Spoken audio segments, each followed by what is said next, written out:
himself getting passed by multiple cars, as I mentioned earlier on, so knew off in a very precarious situation, but he often finds himself in these places. He doesn't qualify as well as he races. Up front, they are getting with Lee Aberdeen and Luca Varani, not very far apart at all here. But I just want to see how Alistair Haig deals with Marcello Kessler coming around the old hairpin.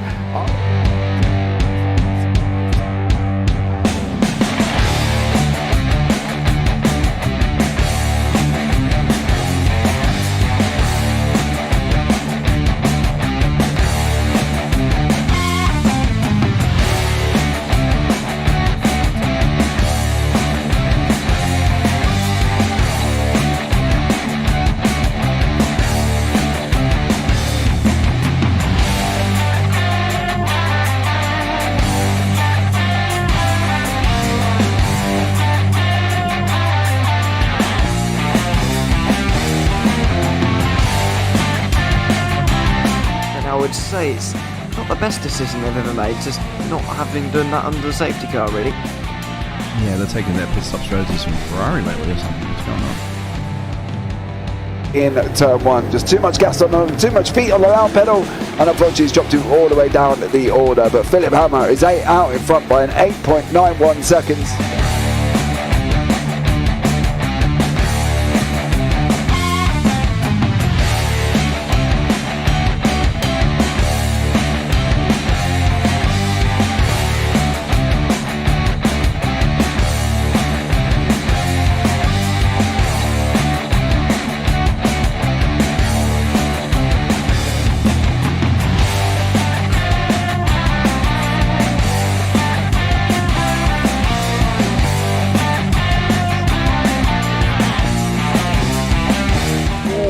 Dan Michael is a wall there, sir. And definitely doesn't want to be hitting that earlier on as well. Difficult, the understeer is in the dirty air through that final corner because it's such a long corner and you get dragged off into the grass very easily. He'll have the slipstream down towards the chicane. Peterson was briefly alongside, but that slipstream has saved him and kept him in third. Yeah, Varani now lost a little bit of time to Aberdeen, about half a second. Peterson is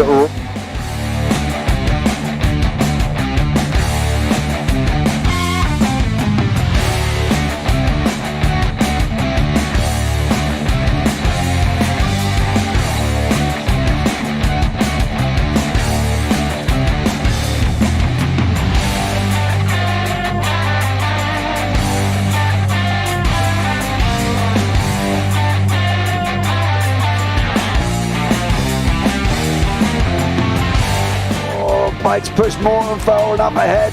He's got out of line. It's now Pike going to have a go at Werrell. Don't push him off. He's in the championship fight. Jack Werrell chasing down Carl Jacklin. Further down, Rob Williams and Chris Barnes. Sensational run outside line now though for the heavy braking zone. Around the outside goes the Audi R8. Look how much Miller's come back into play. Exactly. Miller's still start dropping. He's not on second and change. All of a sudden Miller's back in play.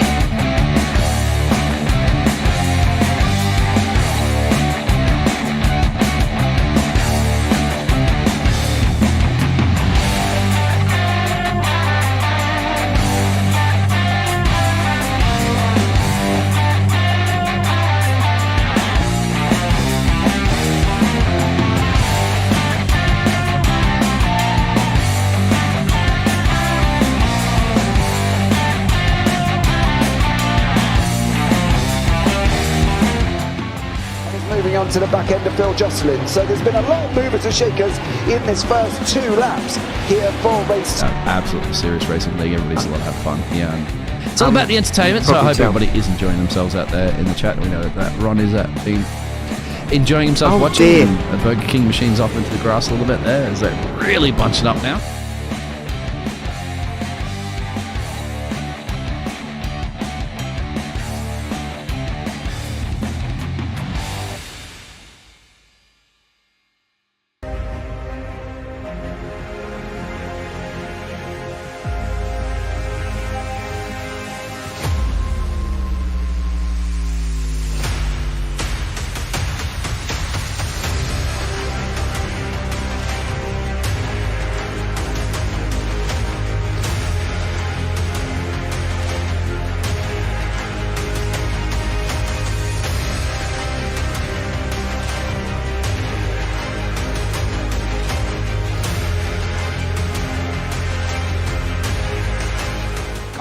Does he have it? Medeiros is going to get it. Oh, they're going to toss it. They haven't got it. He's on the outside line though, going into the fastest corner on the circuit. Surely this can't work. Dominic Ligner has got a sensational run outside line now though for the heavy braking zone. Around the outside goes the Audi R8. Look how much Miller's caught back into play. Exactly. Miller's still start chopper. He's not on second and change. All of a sudden, Miller's back in play. Can Barry do it? Big Barry's going to do it. Big Barry!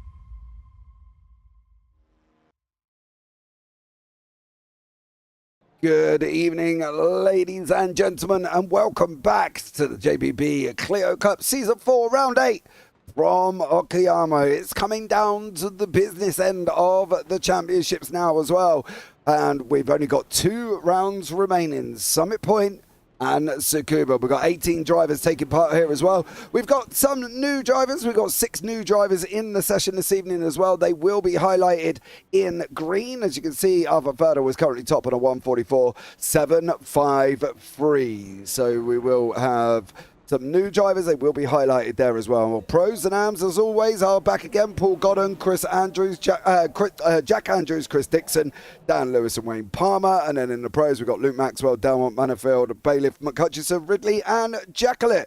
Good evening, Phil across the pond. Evening, James and Zach. Good evening, Andy Littler. Cheering on Jack there as well. And Mike Bousson. Evening, chaps. Good evening, Mike, as he's fresh off his win from the Radical Race Series last week as well. Mike doing a stellar job there alongside. I am James Parfitt, as always. I'm alongside Zach Sweeney here this evening. Zach, welcome in, dear sir. Okayama Fall. It's going to be a good one. Of course it is. Yeah, of course we head to Japan for the first time before we head, of course, to Tsukuba in 2 weeks' time, which will be a lot of fun. But yeah, Okayama, I've always loved it really as a circuit. My first taste of it was in some Formula 4 machinery, and it flows so nicely. And of course, with that long back straight at the end, sort of the beginning of the circuit into the heavy braking zone, some downhill runs through the double left-handers into some, again, a more technical section of the circuit at the end. It really is just a fun circuit that can open itself up to have, quite a few overtaking opportunities as well. So yeah, I'm sure these guys are going to have a lot of fun. Yeah, I'm sure they are here as well. The new guys go as well. The guys in green have been asked not to qualify, so they don't interfere too much within the championship. So those guys will be in the pits. So we will have the pros in red, the AMs in yellow taking part in qualifying here as well. So it's going to be a very interesting evening of racing. Okayama, it's an interesting circuit, and I think it's one that people get used to running. It's in rookies, I think, if I remember correctly, and then it's also in D as well with various formations here. There is a shorter version of Okayama. It's kind of like Brands Indy. It just kind of goes round and round and round and round and round. And you're here forever if you're turning laps on a 20-minute circuit. We've gone for the Grand Prix layout. I think this layout itself will suit the cars that are here. I think the Clios on the Grand Prix layout should do well, shouldn't they? I think so. Of course, they are very slow, and with it being a Grand Prix circuit, I believe it was it John Brown a little bit earlier on, touching on the fact that with how sort of fast the circuit is as opposed to how slow the cars are as such, it is really easy to max out the rev limiter at the top end. So he said you sort of spend the last sector of the circuit just bouncing off the rev limiter because it's not worth shifting up, because obviously these cars, it takes a lot to obviously shift up. You then drop a lot of revs just for the sense, just to go half, like 10 meters and then downshift again.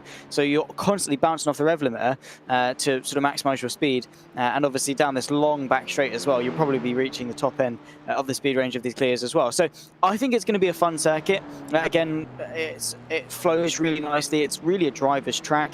But yeah, these Clios definitely are a little bit probably on the slower end for it, but they still work. I mean, these Clios can go pretty much anywhere. Yeah, they definitely can. They're topping out at 120 miles an hour as well. Good evening, David Ayres. Thanks so much for joining us. Stu Gibbons is currently sitting in third in the Latecomers Championship we have got running. We've got a short free race championship there as well. John Hutchinson, Eric Manifield, Carl Jackalette and Deck Crowther on the track at the moment. That is the end of practice. we will be going into qualifying. As I said, the guys in green will not be qualifying. They have joined the session here this evening, so they will not be out on track. So we're going to have Adam 1, 2, 3, 4, 5, 6, 7, 8, 9, 10, 11 cars out in quali here as well. So it's going to be a very interesting qualifying session once more. Currently at the moment, Adam Dalmont is leading the championship for the pros on 444 points. In the AMS, it's still Jack Andrews here as well. He is leading the AMS on 416. He's got about 65-point gap. It's going to be an interesting one to see how he gets on here as well as we enter into the 10 minutes. Miles Owens, welcome in. Hi, boys, he said. Hi, Miles, to you. Thank you so much for joining me again here as well. It's going to be a very exciting evening in racing. Any particular corners we think are going to cause a little bit of a trouble? Do we think going down into turn 4 Atwood could be an issue, or the hairpin here as well? I think, in my personal experience of Okayama, turn 1 into turn 2 is really where you see a lot of drama, because people just think, yeah, I'll go for that up the inside of turn 2, and then it obviously doesn't end well. Or, maybe not necessarily in these Clios, but certainly in rear-wheel drive cars, you run wide off the exit of turn 2, clip the grass, obviously spin round, and people coming through turn 2 at quite high speed don't really have anywhere to go. That, or they try and save it twice, and then everyone behind trying to avoid them ends up into the side of them as well. Maybe that will be the case in these Clios as well. Can easily happen. I mean, yeah, they're front-wheel drive cars, but they're still not they're still not immune to oversteer as such. So look out for turn 2, the braking zone into the hairpin again. It's an increasing radius corner on the exit, so it's tight in, wide out, which means you can take a variety of different lines going through it. And then naturally, yeah, the hairpin, very tight corner after a very, very long straight. Of course, it's going to breed carnage and chaos, but yeah, Okayama. I think all in all, each corner has its merit and an argument for being an action zone. Yeah, it definitely is there as well. We've got a couple of people in chat saying it's a little bit jumpy. I'm not showing anything my end currently at the moment as well. Not entirely sure why that is doing it, considering I haven't got any issues on my end. I'm on green across the board here in OBS and everything else, so unless YouTube's having a bit of a spat at the moment, but currently my ending is fine. I've got no warning signals whatsoever across the board, so that's quite interesting here as well. Zach, David Ayres is giving you some information back just for info. You don't ever use the rev limiter in this car, normally change up around 4.5k. I do wonder whether or not was John talking about TCRs, or was he talking maybe maybe I was looking at the wrong chat. That's fair. That's fair, because obviously John Brown isn't here. That makes more sense actually. So yeah, excuse me, ladies and gents. Yeah, I'm basically just wrong. Forgive me. I've never actually driven the Clio, so I couldn't tell you. But no, that's fair enough. So it's all right. But I'm driving the Clio in spirit because I'm on the front end of the JPB livery on that car. But yeah, all in all, I've never driven this Clio. I don't know. I was going off the information that I very clearly had misread, but that's my bad. And yeah, he did. He meant for the TCR. Sorry about that, John. Putting words in your mouth there. Oh yeah, he did say he's in YouTube chat. Do you know what? Just ignore me. It's fine. I'm not even here, guys. It's fine. Yeah. Oh dear. This is commentary by two Simi Award nominees here as well. Mate, I'm technically an award winner as well. I got sent some nice free stuff from Elgato for winning a commentary award. I saw that actually. Well done to you. I didn't actually put a clip in or anything on that one, so fair play to you. Oh, for so that's why. Yeah, I didn't put a clip in, so I didn't win. No, that's fine. That's why you won. Mike, I do agree with you. James's cheap broadband. It's not my cheap broadband. It's the best broadband I could get, believe it or not. Here as well. I have inquired multiple times about fibre optic, but it's just, I don't know, it just keeps being put back on me, Mike, as well. It just keeps going back and back and back, and I was told the beginning of this year, then I got told April, then I got told the end of this year, and then I checked the other day and it was on course for, the framework was being put in place. It should be ready by 2016. So I could be in trouble either way here, Mike. I will keep trying. I am trying as best as I can, But to be honest with you, you know, £1,200 just to set up Starlink, that's without the monthly fee. I decided against that one. Well, you know what? That's fair, because £1,200, that's my monthly wage from you. Some months, mate, near enough. Pretty much there as well. I rinse his pockets. Yeah, exactly. I'm sorry, guys, but I can't do it at the moment because Zach keeps just taking I all keep the putting money. myself forward for work. It's fine. Out in the sticks, yes, Mike, I am. I'm out in the middle of nowhere, so it's absolutely sucks here as well. So I'm running the best I can get, guys. I do apologise if you are having troubles on this one. It should hopefully settle itself down. It is kicking in and out a bit within OBS, so I don't know if OBS is having some issues. I'm getting green, yellow, red, so hopefully it might settle itself down once more here as well. Luke Maxwell currently sitting on pole on a 1:44.991. Manifeld in second, McCutcheon third. Then we've got Delmont down in fifth. Luke Maxwell's not too far away here as well. Don't get me wrong, he has got literally about 90 points. But if he has a good evening of racing here over Adam Delmont, there's no reason why he can't close that gap going into the final 2 rounds. I mean, yeah, absolutely. I wouldn't say he's necessarily going to contend as such for the championship. I mean, mathematically, maybe. But with the form Delmont's on, and of course how strong he is over the course of both, you know, all 3 races as such, I don't necessarily see Maxwell being able to win the championship as such, but definitely close the gap. I mean, he's been on a steady improvement. We think all the way back to sort of the first couple of rounds where he just initially bedded in from sort of that radical dynamic, that driving style, vastly different to that in the Clio. I'm sure he might have even used the rev limiter, God forbid, in the Radical. Obviously doesn't touch it in the Clio. Making that adjustment was initially quite difficult for him. But from round 3, pretty much from the Hockenheimring, I think, he really has stepped up. Consistent podiums. Right now, obviously, top in the qualifying session. Maybe not this season, but next. Absolutely, Luke Maxwell, give him a shout. Yeah, absolutely as well. Phil said, I'm overpaying you. You should be paying me, apparently. And then Mike said, yeah, I could do it for half the price. So, looks like you could be out of a job, Zach, to be honest. Come on, Mike. Welcome to, mate. Yeah, imagine Mike booth. Oh, dearie me and Mike in a booth. That would be, I don't know if that would be horrendous or comical, to be blatantly honest with you, as well. So Chris Dixon's out on the circuit at the moment, sitting down in 5th in class, 147.77. Paul Godden there as well, and then we've got Jack Andrews, who's rocking a Lightning McQueen livery. Love that this evening, with Dan Lewis and then Wayne Palmer out the top. No, I'd get banned. Yeah, you probably would. You're quite free-spirited, Mike, with your, how can I put it, your mouth, really. So, yeah, we have to, definitely don't do that one there as well. Manifeld's got some greens on the board. McCutcheson's back in the pits. I think he's going to be done for the evening in quali. Maxwell sitting on pole. Delmont still in 4th. He's still out on the circuit as Adam Delmont, as he's coming round Piper Corner on that run up into Redmond. This is the only part of the circuit I find difficult. This Revolver Piper Redman, it kills me a little bit, and I'm never quite sure how much speed I actually have to take through there. No, it's always difficult, really, when it comes to the circuit as a whole. Again, my main experience of this circuit is with the F4 car. And don't get me wrong, I know that it is a completely different car to the Clios, but almost sort of the racing lines you take can sometimes be quite similar.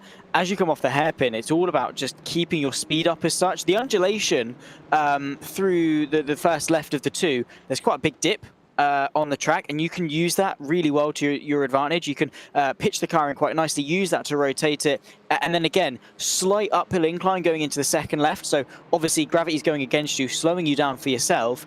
And again, if you just keep the car pitched in, keep the weight on the front, you shouldn't really have much problem keeping the car pinned, and then just being careful obviously on the exit, because it can tighten up quite a lot based on how much speed you carry through. A little bit of a blind exit as well. And then the bit that gets me is the double hairpin. I absolutely despise that section, purely because usually there's someone who floors it around the first one to then take a really tight line for the second one and just launch you from from behind, and that's why I've never really had positive experience with that double hairpin. But yeah, the last section in general just seems a little bit janky for me, but the rest of the circuit I absolutely love. I do. I did the short circuits in a radical race as well. We'll bring you up the grid and then I'll tell you all about that one. Here is the grid. It is Luke Maxwell out on pole with Eric Maneveld in second, John McHutchison third, Dalmont in fourth. Then you've got Bailiff, Ridley and Jacklett.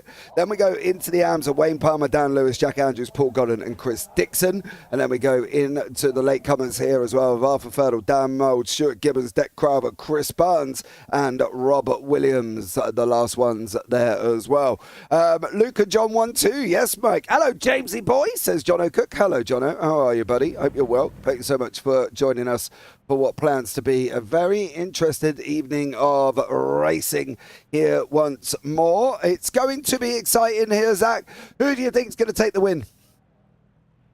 You know what? I'm going to go with Maxwell. I know he's on pole and stuff, but yeah, I reckon Maxwell's going to go for this one. I mean, then again, Dalmont's good, but his pace in qualifying, only fourth. I think it's probably one of his lowest qualifyings ever in the Clios. Definitely this season at the very least. But all in all, yeah, I reckon Maxwell's going to go for it. I reckon you might be right there as well. Just waiting for John Bailiff to get onto the track, and then we are going to be up and running, ready to go here as well. Arthur is the one to watch. Arthur will win. So, well, he's not. I don't know if he's going to win the first one from that far back, but we'll see what happens here as well. 4 lights, 5 lights.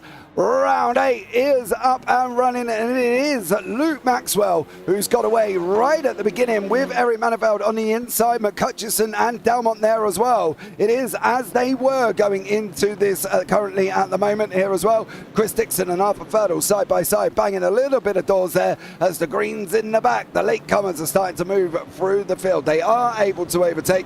We have said that to them, but they're just going to try and start from the back end of the grid here. Maxwell, Manifold, McHutchison and Dalmont with Carl Ridley up 1 over John Bailiff at the moment as they go round outward for the very first time in the AMs. Is Dan Lewis and Wayne Palmer side by side as well. It's 2v2 here as well, Zach, but everybody got away cleanly. Nice start from some.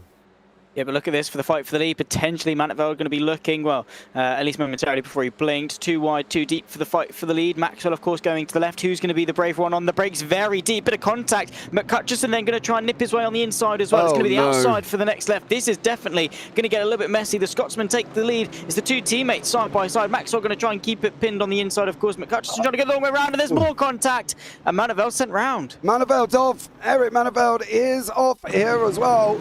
Was that with Adam Dalmont? It was. Oh, there was a big old gap in the middle as well. That wasn't even contact there. But it is Luke Maxwell, John McHutchison and Dalmont. Ridley up 2 here.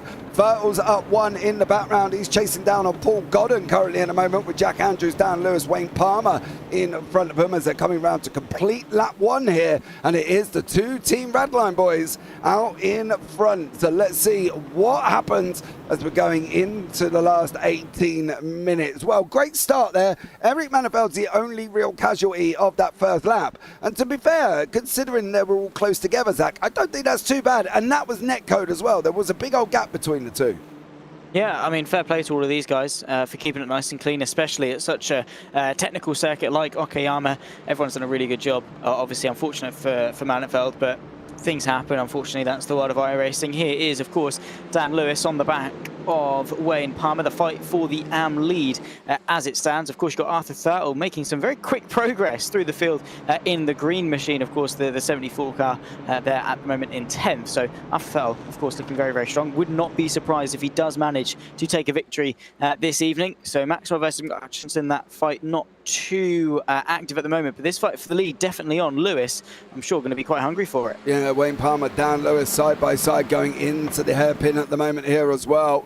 How's this one going to turn out? Palmer's on the inside. Fertle's just gone up the inside of Andrews here. So these guys, don't forget, there are separate championships. They are running on separate points, okay? So if Arthur Fertle goes past Jack, it doesn't matter. Jack is still 3rd in class. But it is Palmer and Lewis battling away at the AMs there. And I think Fertle may have just got to slow down because he's all the way to the right-hand side of the circuit. And he's going down now as well. Dan Mould has gone past Arthur Fertle. And Fertle there with a slowdown on the second lap here. as Adam Dalmont battles away with John McHutchison. Luke Maxwell, look at that. I'm so impressed with the progress that Luke's made this season. He's done an absolute incredible job.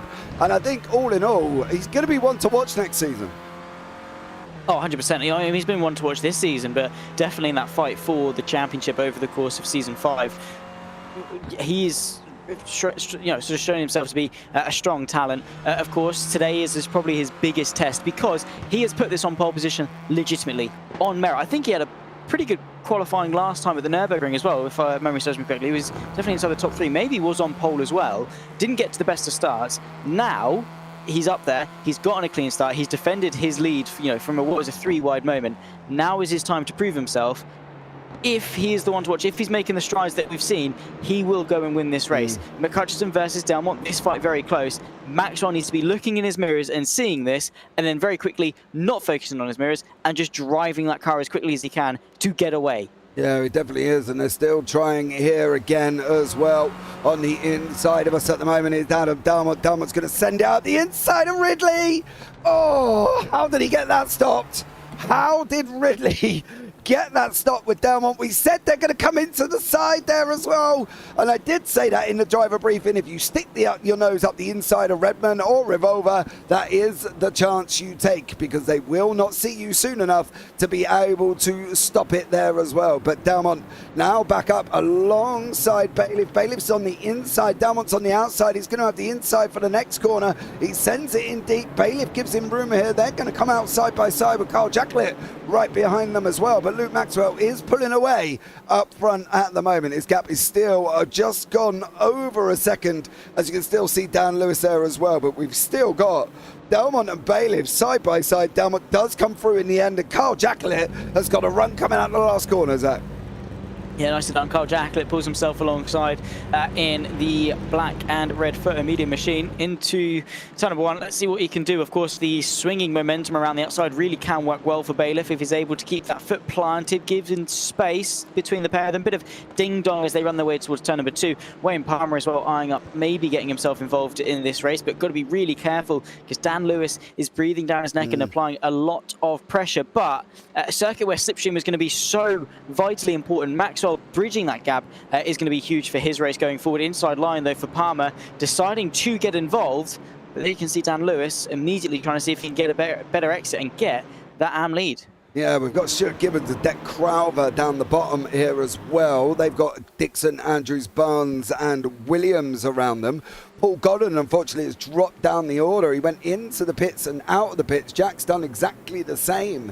So I'm not entirely sure why Jack and Paul went into the pits, but they have gone into the pits here and have dropped down the order. Bailiff still fighting out with Jacklett. Here comes Mould. Here comes Thurtle as well. They're on their way through the field currently at the moment. Jacklett still scrapping it out. He doesn't have to roll over there for Bailiff. He can fight him. Mould's going to have a go going up the inside of Palmer. Palmer's going to make the right choice there. Stay well out the way of the boys in green because they are quick here. They were previous pros, obviously, in the seasons before this. We are in season 4, of course, and season 5 is in the planning currently at the moment. That will be coming back bigger and better than it has done over the final first 4 seasons of that. But Fertile goes through, Mould goes through, and now Mould's having a go at John Bailiff here as well as they both move away from each other as Mould is on the outside currently as well. Red, green and yellow fighting it out, and Bailiff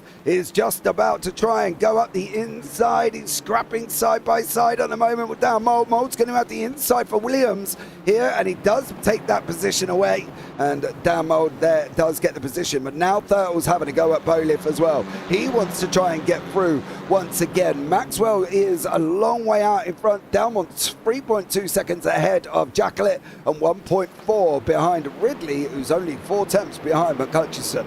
Still great battles all the way through the field here for these guys.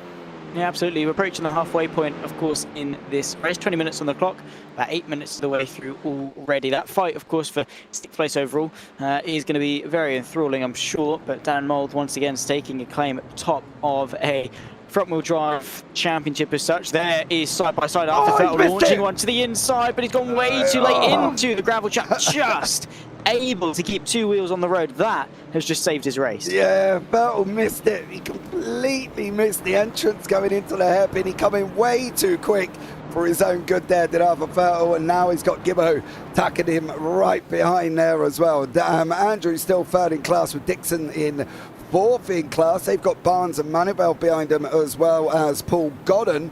Williams is just tucked up behind Godden as well, the final of the 18 cars scrapping it out here. Jacquelette's now got Dan Mould alongside him. It's probably easier for Jacquelette, isn't it, just to let him go, isn't he? I'd say so. I mean, Mould, no offense to Jacquelette, is the quicker driver. Jacquelette knows this. Jacquelette, you know, we watch him in the TCRs, we watch him in the Clios. The way he gets wins is by just doing nothing. He fights the right battles, he picks his moments, and to stay with Dan Mould would definitely be a bigger help. I mean, of course, he's going to try and look to go to the outside of this one. Don't really see much benefit to it. It's only risk that he's carrying, but he's going to fight it all the way to the death of it. But I've got to be honest, Dan Mould is the quicker driver. What we'd usually see from Carl Jacquelette is to tuck him behind and work with him to get the better objective. But here comes Bailiff now looking to go alongside, and because of Mould going for that move and Carl Jacquelette fighting it, he's now under threat from losing 2 places in the matter of 3 corners. There he is at the moment, but there is... Gee whiz, Batman. That was a very close car there as well alongside us. Carl Jacquelette with John Bailiff. They are pretty much side by side at the moment, going on that run down into the hairpin. Lewis and Palmer still fighting out in the AMs. Vettel's trying to come through again here, as he's already been through once and made a mistake at that very hairpin. So unfortunately for Vettel, he's now got to go back through the AMs of Dan Lewis and Wayne Palmer once more, breaking into that final 10 minutes. Chris Barnes has got Manifeld, Dixon and Godden all behind him with Williams as well. So Manifeld does go up the inside there, and Dixon also goes up the inside of Barnesy once more. Looks like Dirtle's on the move as he's trying to have a go over Wayne Palmer, who is also trying to get a hold of Dan Lewis. So no holds barred here really, Zach. Everybody's going for it. Nobody's really sort of getting away as such, apart from this man, Luke Maxwell. No, he's driven a phenomenally good race, and I think that is because the majority of the field are in a battle. They're with someone, they're slipstreaming off someone. Luke Maxwell, the next closest car to him is his teammate at McCutcheon, who is about 1.8 behind. He's just driving at such a good rate of pace, a 45.5 last time, took another 3 tenths out of McCutcheon, because he's not under threat. No one's gaining 3-4 tenths a lap on him purely because of the slipstream. He's able to run his own race, bridge that gap. Of course, if Ridley and Darmont are clever, with McCutcheon, of course, they can push each other, bump draft, slipstream off each other to potentially close that gap. But at least now, into the second half of this race, Maxwell looks as strong as ever. Yeah, he does, and he's done an absolute stellar job. You can see Dalmont and Ridley fighting it out there. Dalmont's trying to go up from 4th. In the background, you see Dan Mould, Carl Jacquelette, John Bailiff as they come up the hill into the hairpin. Dalmont's going to try and run down through the outside. Not going to be able to make it through in the hairpin there as well. Ridley's defending like an absolute trooper, doing a stellar job with Maxwell in the middle. Lewis and Palmer still not separated in the AM fight here. Andrews is on the back end of these guys. There he is, just coming around the corner, as we've got Gibbo, Crowther and Ferdl in the middle here as well. It's a great action taking place currently as well. They're still jumping for everyone, still jumping my end. I don't know what the hell is going on here, as I will look continuously into this currently at the moment. But Ridley and Dalmont side by side going round now up through they're on their way round Redman and Hobbs corner, currently down into Mike Knight corner, which is the penultimate turn, and then through last corner, aptly named here as well. So yeah, still great fighting going on. We've got literally about 7 minutes on the clock here again, and Adam Dalmont and Carl Ridley have just swapped places, and now Dalmont's on his way after John McCutcheon. He really is. Dalmont, of course, wanting to maximise his points in the championship. At this stage, he is looking really strong to secure it, but maybe Maxwell is going to be a challenge later on. But again, we've got what today, so 8 more races left of the season, right? So in reality, unless Delmont finishes last in each and every single one of them, he's probably not going to lose the championship as such. So he's just got to keep it nice and clean. He's not carrying as much risk. Oh, well, no, he is carrying. He's carrying tenfold the amount of risk of everyone else because he's got that much more to lose. He just needs to minimize that risk, maximize the points, and play it safe. Definitely is. Dan Lewis side by side here with Bailiff currently as well. Palmer just tucked up behind. He's got Fertel going to go up the inside. Is Fertel going to make the hairpin this time? He is, as Fertel, Palmer and Crowther and Gibbo, they're battling out in the mid-pack. So great action. Maxwell 2.8 seconds out in front with Mould in the first of the late entry list here as well, as Mould, Thurtle, Crowther, Gibbo, Buns and Williams, they're taking part in this little free race mini-series. Well, to be honest, I'm just waiting for Summit Point, not Summit Point, Tsukuba. 2 weeks time, Tsukuba in the Clios. What more could you ask for? 2 rounds at Tsukuba. Oh, no. Just one going backwards. Oh, can you imagine reverse circuit Tsukuba? Don't really give me ideas this late on. Well, yeah, I mean, I'm sure you can always change it out. If you've got a bad circuit on there, then give it an old switcheroo. Because, yeah, Tsukuba backwards. Who wouldn't want to race a Tsukuba backwards? I mean, then again, you can do knock hill backwards. That would be fun. In the Clios. Would definitely not shy away from going to knock hill backwards. But yeah, I mean, Tsukuba, such a fun circuit. We've got McCutcheon versus Delmont here. Finally, this fight for second. Delmont driven a fantastic race up until this point. He's trying to make a positive 2 gain on his position. Looking to the right-hand side of your screen, that's the left-hand side of the circuit, the outside for the hairpin. Let's see what the Scotsman can do under brakes. Of course, that orange machine on the right, he's going to brake a little bit later, edge himself ahead. Delmont discouraged wide, and doesn't find a way through yet. But I don't think it's going to be long as we're into the final 5 minutes. They're probably going to get about another 3 laps in here. And McCutcheon has got some defending to do. He's got his teammate out in front, running away with it. 3.2 seconds up the road. They've dropped Ridley this battle here as well. Jacklett, Bailiff, Fertel, Lewis, Palmer and Crowther are all very close together, led by Carl Jacklett at the moment. And Jacklett being a little bit of a cork in the bottle here, Zach. Leading it quite well. I mean, so far, what was he? Bailiff, Fertel, Lewis, Palmer, Crowther. It's a big train to have behind you, but of course, when it comes to Jacklett, he is remarkable in, again, just being passive, just doing what he needs to do as such. That's, you know, we speak to him after the TCRs and things, and he's just always just like, yeah, I just did it. I just picked my battles right, didn't really fight where I needed to, but his pace is fairly good. And of course, if Bailiff, Fertel, etc. behind begin to battle, he can very easily pull away. Probably looking at, what, about 3-ish laps left to go in this race? Yeah, probably be about 3 at the line. Oh, no, 2 at the line, I should say. And then, of course, one lap just after that to end off heat number 1. But Jacklett driving a right race. Not his best, but his strengths when it comes to the reverse grid. Yeah, I agree. I do agree there as well, as Bailiff has got Fertel tucked up behind him. Delmont has just cleared McCutcheon. He's now gone and hugged the inside. McCutcheon's going to have to go round a long way round the hairpin. If he can make this stick, mind you, he'll have the inside for the downhill into Revolver. But it's a big ask here from McCutcheon. He knows he's got to go in deep. He's gone in too deep there and allowed Delmont on that run. Delmont did take the position away. Lewis, we've got Fertel swapping with Bailiff. We got Lewis and Palmer scrapping it out for the lead of the AMs at the moment here as well. So some great action all the way through the field. Quality racing from these guys. Even the new guys who have come in have done an exceptional job as well. So fair play to them one. And then Deck Crowther and Stuart Gibbos with Jack Andrews and Chris Barnes further down, having a battle away here with Paul Godden. So some great fights materialising as we're going into the final 2.5 minutes. We're going to have one more here as Maxwell comes over the line with a 3.6 second gap. Absolute crazy lead he's got here at the moment, and he's literally running away with it.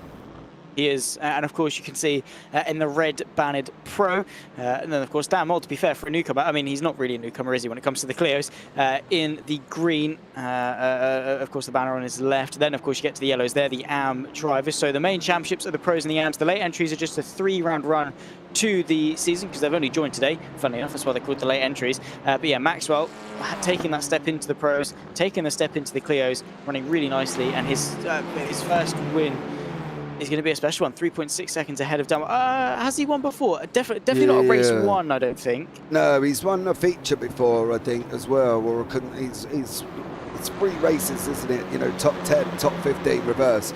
So he has definitely won one. This is the battle in the AM fight.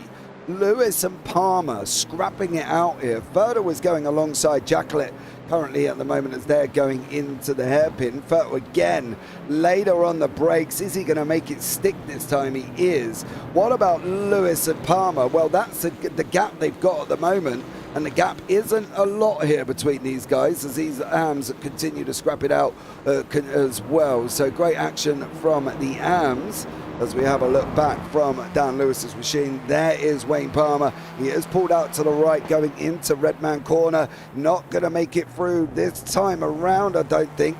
This is going to be really, really close if we're going to get another lap. I think there might be one and one more here, because I don't think Barney's going to be waving this time around. Is he waving there as well? He is waving the final lap of the race. Luke Maxwell takes the white flag as we're on to that final lap here, Zach, and we've still got battles in the middles with the AMs here, and Bailiff, and Gibbo, and Crowber, as they're all scrapping away for that mid-place pack. Of course, that is pole for the feature, so Lewis and Palmer really want to hold on to that front row for the next race, sorry, for Heat 2. They really want to hold on to their places to make sure they stay on the front row. Yeah, of course, the difference between getting the front row in the reverse grid and finishing and starting, of course, 11th for race 2 is not going to be separate by much. That's really wide, well held. It must be said from Wayne Palmer. Of course, that's going to allow other people through, which obviously isn't ideal for him. He's going to fight it and probably ruin his chances for the AM victory. Dan Lewis just has to be ever careful and make sure that he's able to consolidate that win more than anything, really, because with each one of the goes past, Palmer's got to reclose that gap and then get ahead. He definitely has, and we'll have to see how Lewis can do it. Can he hold on? Crowther has got in front of Palmer here as well. Palmer needs that inside line to take that pole position. He needs it here as well. If Lewis loses that position, that's a big help to Palmer at the moment as well. Maxwell's got Delmont closing in. He's 8/10 back, and Maxwell's only got 4 corners to go here. He's done number 1. He's done number 2. He's gone in hot. He's gone in well hot. Delmont's going to get him on the run down through the first cup. Oh, has he got a slowdown, or is he out of fuel? He's out of fuel! Yeah. Oh no! Luke! Oh no! Luke Maxwell's out of fuel! Oh, gutted! Gutted! Gutted for Maxwell! Oh, he comes over the line, but he's out of fuel! Oh no, Zach! That has got to be a kick in the teeth for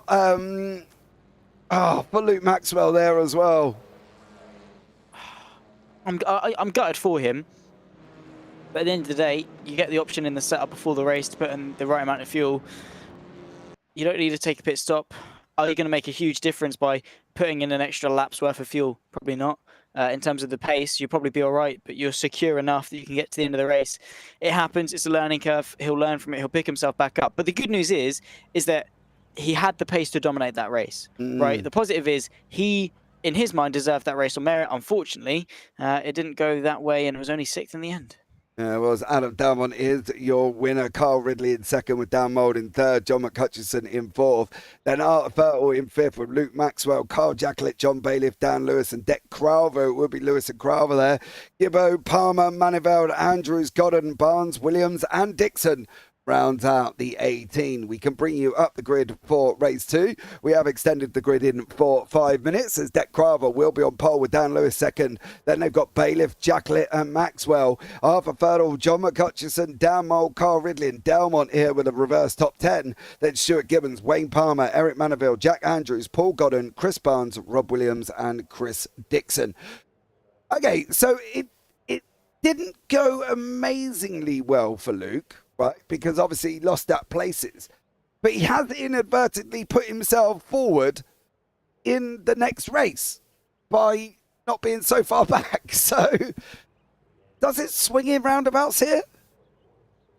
I mean, the important thing is to be consistent as an average across all 3 rounds. So, don't get me wrong, what was it, a P4 in class for race 1? It's not bad. Obviously, P6 allows him to be up there, or sort of P5 for race 2. He can work with that. He can work his way forward with that. Definitely not the end of the world. A win tonight is still possible given his pace. He just has to make sure he puts in an extra couple of litres. Yeah. The only part of that was just his fuel, which was very upsetting there as well for Luke, unfortunately. David Ayres, great job, Adam. Yeah, John Delmont. Phil across the pond. I will answer that question, Phil. Where is Mini-Me tonight? Mini-Me has unfortunately got himself a 2-race ban. So he will not be here this week or next week. He will be back for the finale in Tsukuba. That was looked at by the stewards. What happened last week at the Hockenheim Ring? Was it Hockenheim? Yeah, Hockenheim Ring. Nürburgring. So, no, was it?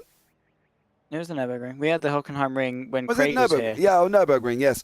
And unfortunately, an incident going down into turn 1 was deemed intentional, and therefore he did get keeping up with previous incidents, keeping the precedence of previous incidents that had happened in other leagues of people purposely taking each other out.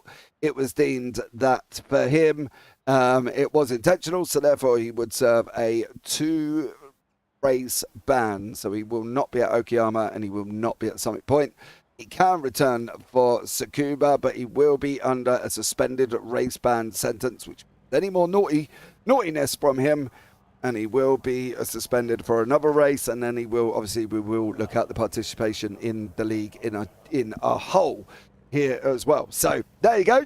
I don't mind answering that question, Phil, because that was the reason why he isn't here. Yeah, he did a bit of a naughty, but... Yeah, he will learn.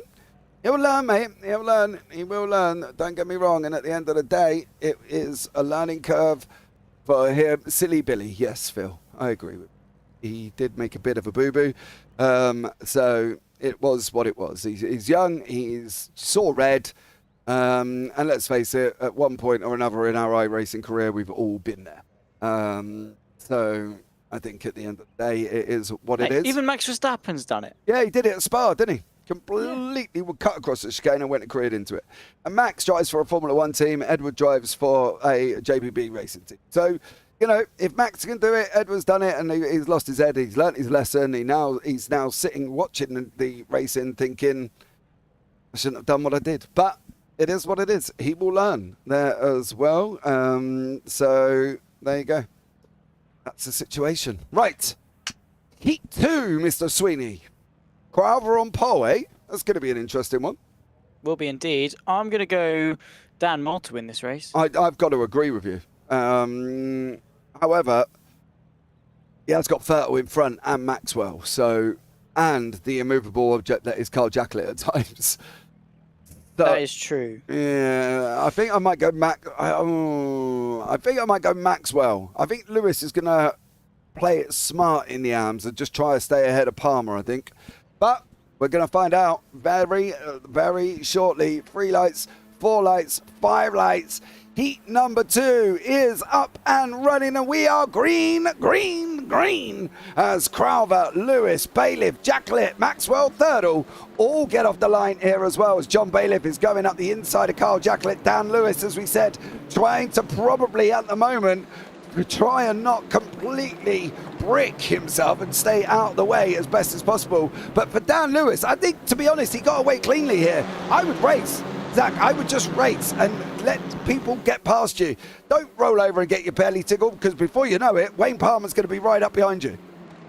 Yeah, of course he is. So make sure you're definitely in the mix and fighting away as best you can be as to maximise the start, but Crowther able to stay ahead. Lewis trying to get himself involved as we say. I mean, to be fair, Palmer being so far down, he can afford to, but again, doesn't really want to carry that risk as such of fighting too early on. He's got sort of, he's got a buffer zone to fall back into, worst case scenario. He doesn't really want to take that risk. There you can see Bailiff goes on the inside. Maxwell picking his way up quite nicely. Bit of contact with Lewis on the exit, but still to the outside, going into the left. He's going to swing his way the long way round. Not got a lot of camber to use, and you can see that's why Dan Lewis has pulled himself back alongside. Maxwell, though, once again going to the outside, trying to carry some speed through. Saws his way past up into third. Yeah, he did there as well, and then Arthur Ferdel was in the mix trying to keep hold of Luke Maxwell. Dan Mould has not moved position. He's still in 8th, battling away with a Scotsman of John McHutchinson here as well. It's quite amusing, to be honest. It's like we've got a Pro-Am and a Pro-Am fight developing as well. That could be an interesting scenario. Maybe that's one for next season here as Dan Lewis is still in the middle. Whoa! Johnny Hutch off the side of the circuit there. Oh.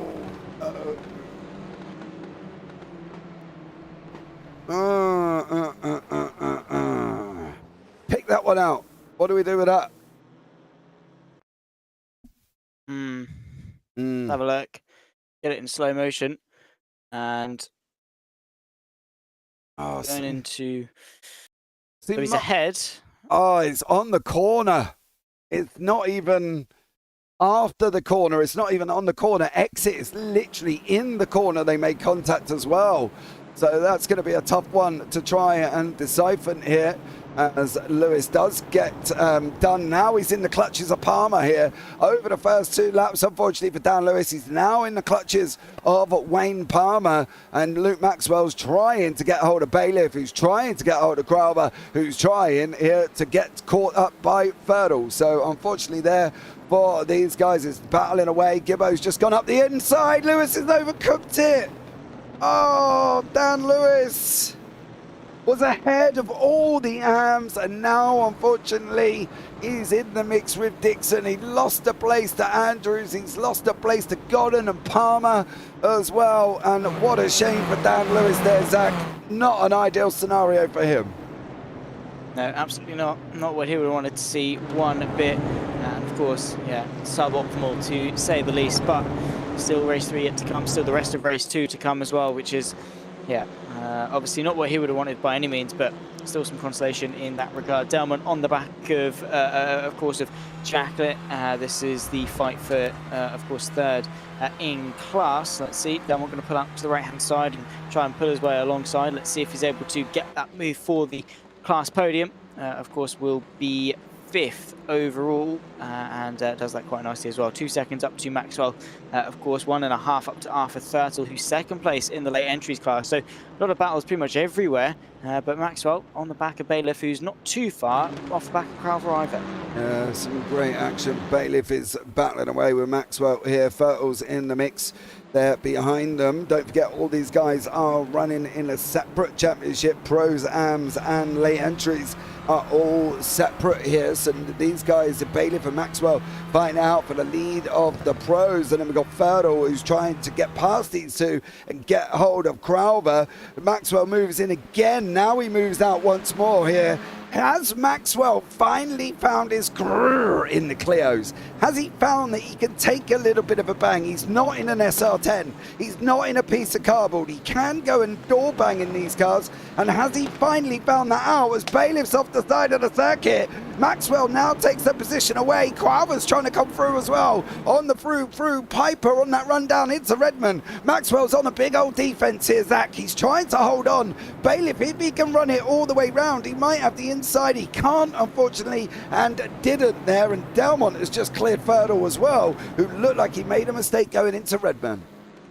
Yeah, small mistake, and can hamper your momentum, especially at circuit as technical as this. It's all about momentum, and when you've got a pack of cars behind you ready to effectively just gobble you up, as soon as you make a mistake, they will capitalise. Like, of course, sharks, when there's blood in the water, they will hunt and they will get after you. Maxwell, of course, still ahead, needs 2 seconds up to Crowther, who, to be fair to him, has led this race really strongly. Definitely has. He's opened up 1.7 here, but I wouldn't count Maxwell out, I've got to be honest.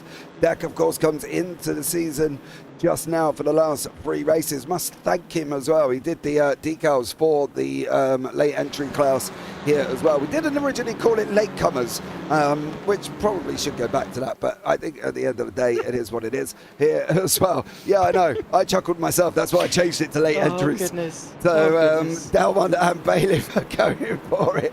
Maxwell setting up the crowd. So yeah, that's why I changed it to late entries, Zach, because I had exactly the same thought process as what you've just had. Great man, most of these guys, but we're not. Definitely not down on the back of Bailiff. And yeah, both of these guys are pros. And he's going to go to the outside, bring his way to the inside. There's the latecomer of Arthur Thurtle to the inside of the left-hander. And of course, Thurtle's come in and spoken about his misses on a number of occasions. I'm sure she'll be very happy to know what class of drivers he's in. And, I'm sure she'd disagree. Into the hairpin. Thurtle doesn't make her way through at all. Still second place in class. Oh, dearie me. Professional commentating from 2 Sydney Award nominees for last year as well here. Welcome into JPB. If you haven't been here before, well, this is us. Welcome into this as well. John Bailiff, Arthur Thurtle, Carl Jacklett, scrapping it out with Carl Ridley here as well. Dan Mould in the background. He still hasn't gained any positions, Dan. He's still in 8th. Where he was originally, so Dan Mould not gaining any places. Manifeld's blinked again, unfortunately, which is causing a little bit of an issue for some of these drivers, as Dan Mould especially alongside him here as well. Mould's going to have the inside for Williams. That should be done. Oh, Jacklett!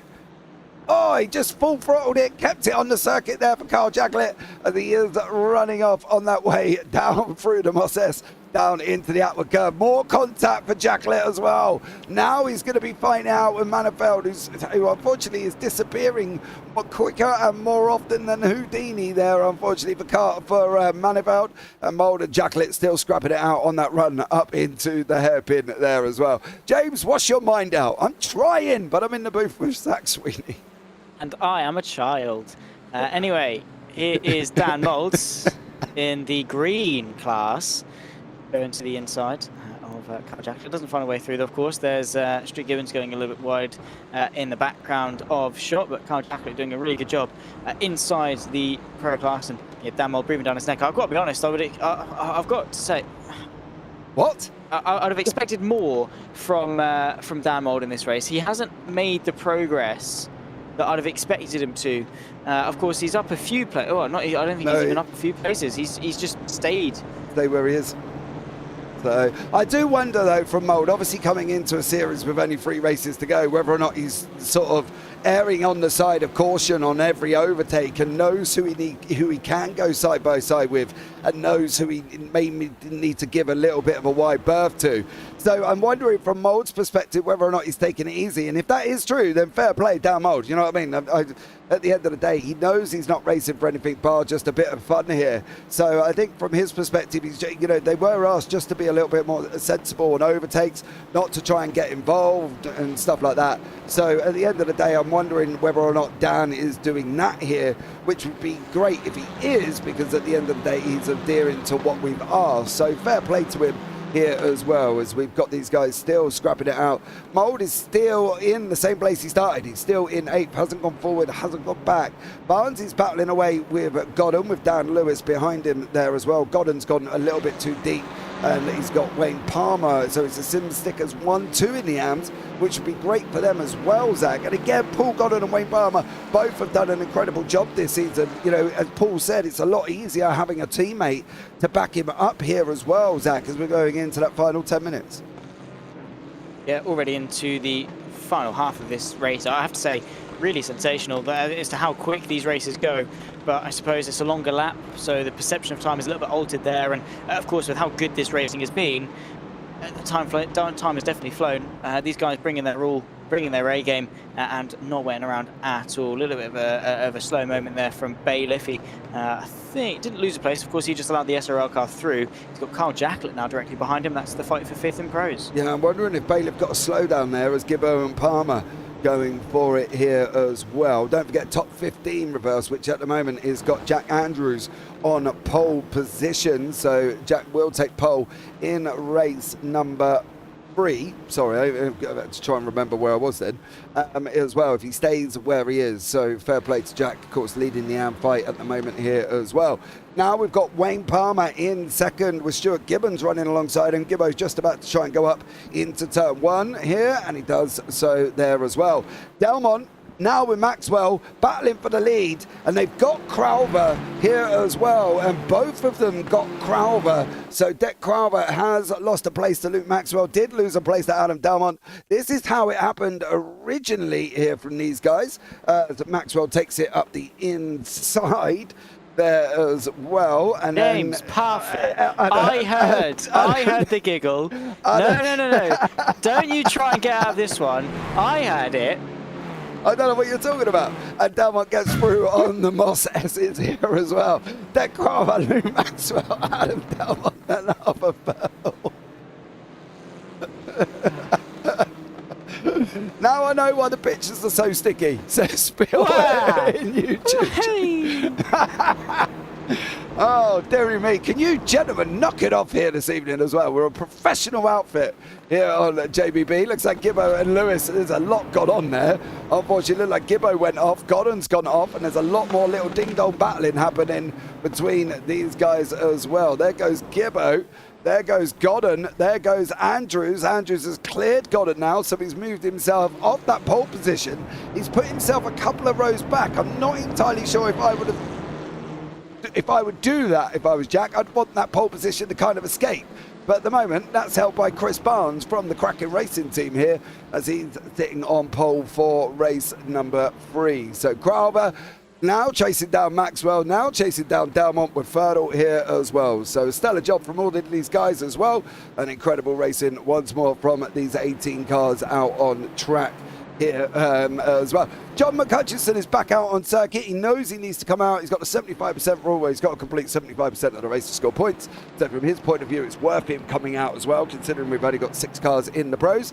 So he's back out on track as well. Ridley, Manifeld, Mould. Mould has gone up 1 place throughout the first 13 minutes here, Zach, and not made as much progress as we thought. No, I mean, I can understand it. Again, he's not necessarily involved with these fights again. But also, you're out there to have fun. I mean, why else would you be here? I mean, there we go. Being quite aggressive with Manenveld. Maybe after the race has settled down, able to get a little bit more argy-bargy to the outside of the hairpin. There's Bailiff on Jacklett, potentially looking to go down the inside. He had a bit look, and black and red gives him the space. Bailiff, of course, pushing the limits to the outside of the circuit, but enough respect given side by side to the left. Then, of course, it's left again. So Jacklett once more has the inside line and is through, staying in 8th place. John Bailiff, it was a good attempt, but not good enough. Jacklett did get through. Saying that, though, Bailiff's coming back up the inside into Redman. We just caught it in the background there. And is he going to be able to make it through? Jacklett's going to have the inside line for Hobbs. He has got the inside line for Hobbs, and he's staying out in front. Mould still can't clear currently at the moment Manenfeld. So Mould is still behind Manenfeld. Then we've got Godden, Andrews, Barnes and Gibbo.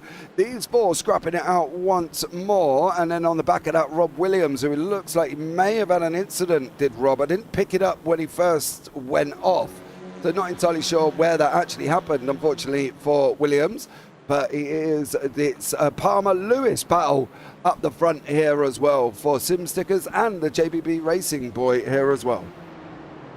Yeah, beautiful racing going on, and of course still brilliant battles. Well, we've got about 4 laps left to go. I'd say 3 at the line left of this race. Eager to see Delmont versus Maxwell though, because he's had a test today. Maxwell obviously pole position, losing the win on his own accord right at the end of race 1. Now he gets to prove himself against right now the best in the Clio. So that half a second battle between the two of them is going to be one to watch for sure. Of course, they have got Alpha about a second and a half back. How interested is he going to be to get involved? Because, of course, he's in his own respective battle with Derek Crowther just behind in fourth. But Maxwell versus Delmont, that is going to be an interesting one to watch. But as I say, do they run the risk of bringing in more people? Yeah, that's the problem. Do they? The thing is, do they just try and escape? They're only going to have about 3 laps before we get to the end. So for Delmont and Maxwell, it's all about trying to get away. But Maxwell wants to win, wants to get that win from Delmont. He ran out of fuel last time out as well. Literally, unfortunately, on the last lap and the last 4 corners, he ran out here, and then he just went down. I think it was 6th place for Luke Maxwell. So an unfortunate one for him. But he's now got to try and stay behind Delmont. And as I say, they're going to have about 3 laps on the clock. Maniveld, Mould and Ridley is still scrapping it out in the middle. And then we've still got Palmer is trying to get away from Lewis. Lewis is closing in here, but he's only got about 2 laps remaining to do it. Yeah, not long left to go in this race at all. That's the problem with longer circuits, is you sort of get less laps as such to complete what you need. And means that you have got to get a little bit more spicy, a little bit quicker. Big lock up there, of course. Jacklet trying to push the limits and scraping the tyres a lot. Bailiff pulling alongside once again, but again, Jacklet bulletproof in his defence. The thing is with Carl as well, in the red and black, he's been like it in every series we've watched him in. You know, he's kind of like the immovable object, but he's got some absolute insane racecraft sometimes about him. He manages the situation, he manages where he needs to be on track, and he puts that car in the right place. He knows he's got to come out of Atwood and then just go straight over to the right-hand side and hug that white iron lane. He knows he's going to be coming, but he's also got to be aware that he will make a move. So from him, at the end of the day, he is looking to make the move as well. So for Carl Jacklet, it does manage to hold on from Bailiff. Maniveld, Ridley and also Mould still there. And we've still got Maxwell and Delmont as we're going into the final 2 laps. Yep. So Delmont will lead from Maxwell, about 4 tenths back. You can see definitely putting some pressure on, but Delmont's used to being under pressure. Let's see if Maxwell's able to turn up the heat, similar to Delmont's ex-rival has been able to in the past, and put him under just as much pressure to force him into doing what is only able to be called an Adam Delmont at this point, which of course is losing it on the last lap. But then again, Maxwell's accustomed to that as well, so maybe they go one apiece and then it's a tiebreaker for race 3 as to who can bottle it the hardest. But either way, Delmont versus Maxwell. 2 laps left to go. All complaints to Zach Sweeney in DMs. He is in the JPB Discord once more as well, so you can put complaints in on that one. It's Mr. Sweeney. You and Mr. Delmont. I'm surprised you've not fallen out yet, to be honest, but good job he knows you're joking. As Maniveld, Mole and Ridley still going at it here as well. Jacklet, Bailiff, Palmer and Lewis are now caught up to each other. So Dan Lewis and Wayne Palmer fighting it out for the win here as well. And so these guys are going to be scrapping it out over the final 2 laps as well. I was trying to see the gap between Delmont and Maxwell. Can you not see the gap there? So I'm not sure on that one. What you're watching on David Ayres as Luke Maxwell, Delmont side by side going into the hairpin here, Zach. Yeah, let's see. Fight for the lead. Delmont, of course, going defensive. Maxwell trying to put some pressure to go the long way around. Not quite close enough, though. And might well launch a move into the next left. No, he doesn't. Delmont able to edge himself ahead. But 1 lap left to go at the line. It's all going to come down to that final sprint. Who's going to be able to take the second race victory of the evening? Of course, Maxwell feels it's got to be him, that he's worthy of it, that he has to, that it's the only way to redeem himself for the misfortune of race 1. But of course, Delmont wants a victory in his pocket after this evening as well. So both of them eagerly wanting it for respective points in the championship. But only one of them can take the top step. Yeah, final lap now as well. Final lap of the race as we go on board the roof of Luke Maxwell, coming round the last corner, aptly named last corner, going down into the first corner, which is also aptly named the first corner. So there we go. Welcome in Gary Walsh. Thank you so much for joining us. Maxwell's got 1 more lap. There's Barney waving. 1 more lap for Luke Maxwell. Is he going to be able to do it here as well? It doesn't, you know, honestly though, with knowing Arthur Fertile, it doesn't look like Fertile's got the pace here as well. Maybe he is out of practice. He hasn't driven since season 1, I think it was, for Arthur Fertile. So maybe he's just not used to the car as of yet, and I'm sure he'll come back stronger at Summit Point. Yeah, absolutely. Again, it's a bit of an in process. It's muscle memory at the end of the day, and it will be there. They just have to sort of reteach their muscles, get back into the swing of things, get back into the rhythm, because it's like riding a bike. You never really unlearn how to drive the car. It's more just a case of relearning the fine-tuning, sort of readjusting back into that driving style and getting back to your top form once again. Let's see if we're going to see some close racing side by side in the background, I think, between Ridley and Manivelle. But the focus is, of course, on this fight for the lead. Delmont defensive. Maxwell unable to pass going into the hairpin. He's running out of opportunities, though, and it's going to be difficult to get another move done. Yeah, Delmont's going to make him. He's going to tug that inside apex all the time here. Delmont's now going to come round even through Piper Corner on that run up to Redman. Maxwell's going to try and get the slingshot out. Is he going to be able to do it? Delmont hags to the left. There's still a gap there for Maxwell if he wants to try. Is he going to go try and run the outside? He needs the inside for Hobbs to be able to make it work. He isn't. He's on the grass. They nearly made contact. He's still going to be on the run down now. Delmont is going to hold on to it, I think, as he's only got 2 more corners to go, Zach, as these guys are scrapping it out through the penultimate corner, now through the final corner, and it looks like Adam Delmont's going to wrap this win up. He's going to take the win here from Luke Maxwell. He goes over the line there, and Adam Delmont on the lights. Luke Maxwell's not too far back. 3 tenths back there with Thurtle and Crowther. Crowther got Thurtle on the line, so not too sure if Thurtle didn't realise where the line was. What's going on with Palmer and Lewis? That is what's happening in the battle for the arms. It looks like Wayne Palmer is going to take it here from Dan Lewis. He does too. John Bailiff in there as well. And then we've got Chris Barnes and Paul Godden coming over the line once more. To be fair, that was still a great race, Zach. Really was. Action from start to finish. Again, can't complain with the quality of driving that we've got, and everyone being nice and respectful, of course, before they cross the line. Well, no, it's fine. They've finished, and therefore can just do whatever they like. So there's that, and then of course we've got race 3, which, you know, once the checkered flag drops, everyone's going to be on their best behaviour. Yeah, it is top 15 reversed, and at the moment it's held by Jack Andrews, pole position there as well. So Adam Delmont 2 for 2 here. Is he going to make it 3 for 3? Don't forget, he goes to 15th, mind you, this time around. That's going to be challenging. Yeah, it really is going to be a fight through 14 guys. I mean, Jack Andrews might be a bad shout for the win. But yeah, obviously with each race, the reverse grid gets harder and harder to win if you're out the back. But Okayama has been a very overtakeable circuit in terms of how easy it is to overtake. You can really race quite nicely here and make the most of the carnage at the start as well. Yeah, absolutely. We are going into race 3. Here is the results. Adam Delmont is your winner with Luke Maxwell in second. Then we've got Crowther and Thurtle.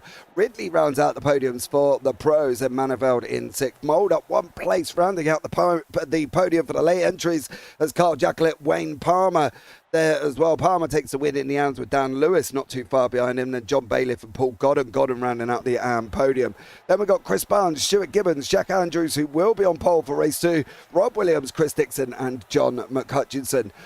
Okay, Jack's got a big task, right? He's got to be leading, but he's got to decide what he's going to do. He's got to decide now, do I go for it and try and get away, or does he move over and allow the other guys that are going to be coming at him, and they're going to be coming quick, mind you, the likes of Gibbons, Bailiff, Mould, Manivelle, Jacklett, Thurtle.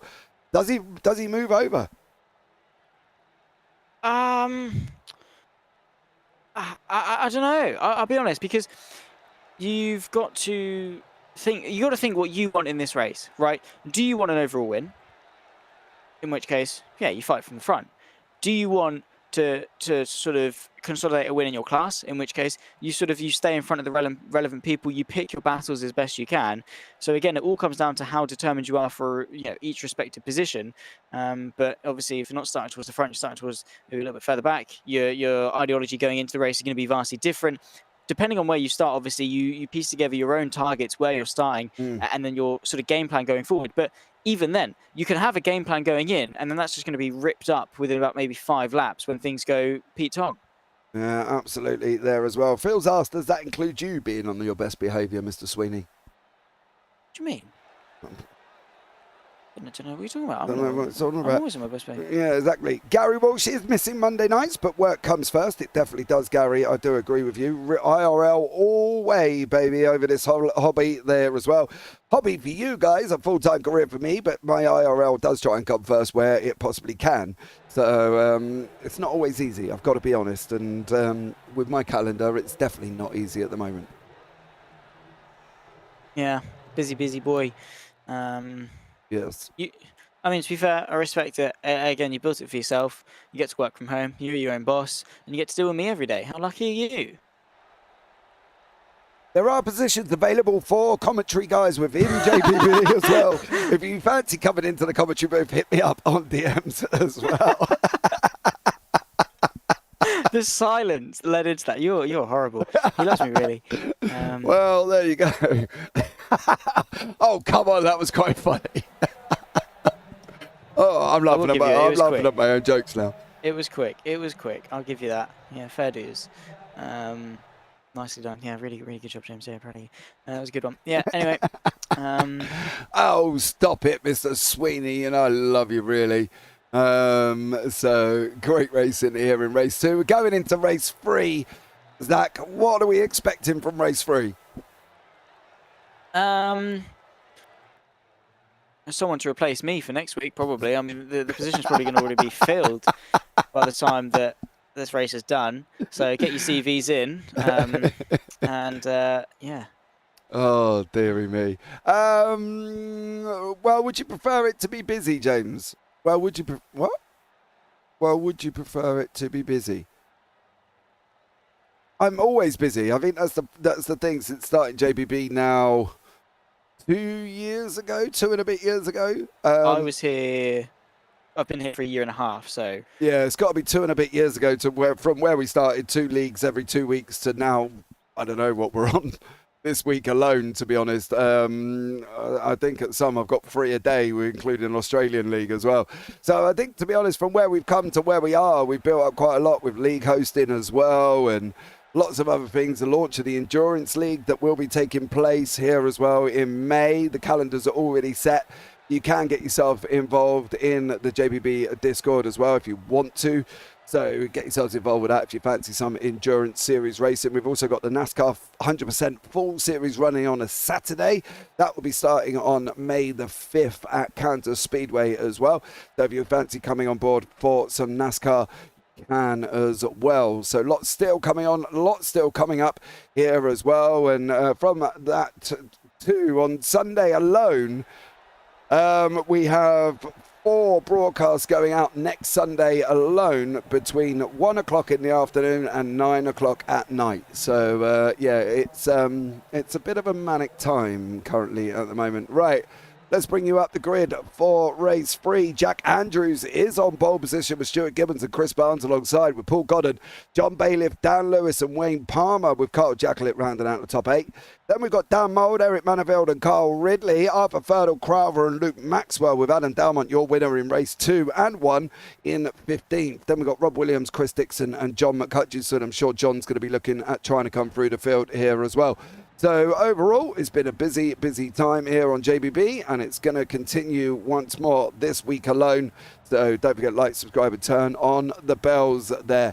Dak, I believe you are just up the road from me. I'm in Bungay. Bungay? Ah.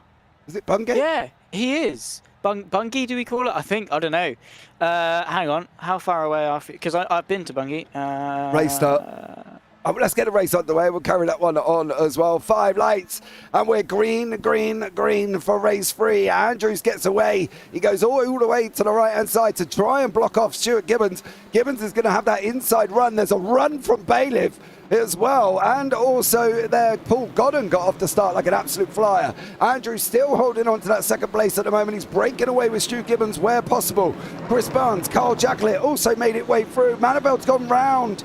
Maniveld unfortunately gone down to the back of the field. John McHutchison has moved up 3 places off the start already, and the Scotsman's absolutely flying, but it is Stuart Gibbons with Jack Andrews right behind him here off that start line as well. Jack's taken obviously the decision here, Zach, just to go for it.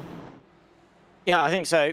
Definitely the right one in some sense, because again, Paul Godden not a million miles away there in fourth, so trying to keep it as far ahead as he can. Dan Lewis as well, trying to put some pressure onto Godden. That's the fight for second in the AMs. There's Jacklett versus Barnes. Palmer also trying to get himself involved. Mould as well, just in behind that battle. So loads of different people all trying to squabble for positions. So many people so close in the opening sort of half of this first lap. 20 minutes left on the clock, of course, for race number 3, so more carnage and more chaos to be expected, but a fairly tame start, touch wood. Yeah, Bailiff and Andrews are going at it here as well, and in the background's Paul Goddard and Dan Lewis. Andrews is, his rivals in Paul Goddard are only one place back with Lewis. So does he make the decision to let Bailiff go and fight what he's got around him, or does he make the decision to fight Bailiff and hope that Godden comes and starts putting Bailiff under pressure? Not a big gap between any of these cars currently at the moment here as well, all the way through. It's basically 7 seconds from first to 18th. As well, Luke Maxwell's on a big old defense currently in the moment. He's ahead of Adam Dalmont. He's on the defense from Dalmont as well. And at the moment, it is Maxwell just about hanging on here, Zach. But great action in this mid-pack. Indeed so, as it always has been, to be fair. Maxwell fighting away, just trying to pick his way back inside the top 10. Adam Dalmont just in behind, so trying to put a lot of pressure onto him as well, follow him through. The pair of them carving their way forwards. We've got Dan Mould, of course, up next, just ahead. And let's see how that particular battle goes as well, because it'll be 3 incredible drivers. Of course, Alpha Throttle there to make it 4 incredible drivers, all fighting for position, all vying to carve their way forwards in this race. So yeah, bring it on. Yeah, it is there as well. David S. Sounds a bit weird, as we're often in Great Yarmouth during the warmer weather. Scary Murray loves the 2P machines in the arcade. I just stand outside watching the cars and young ladies.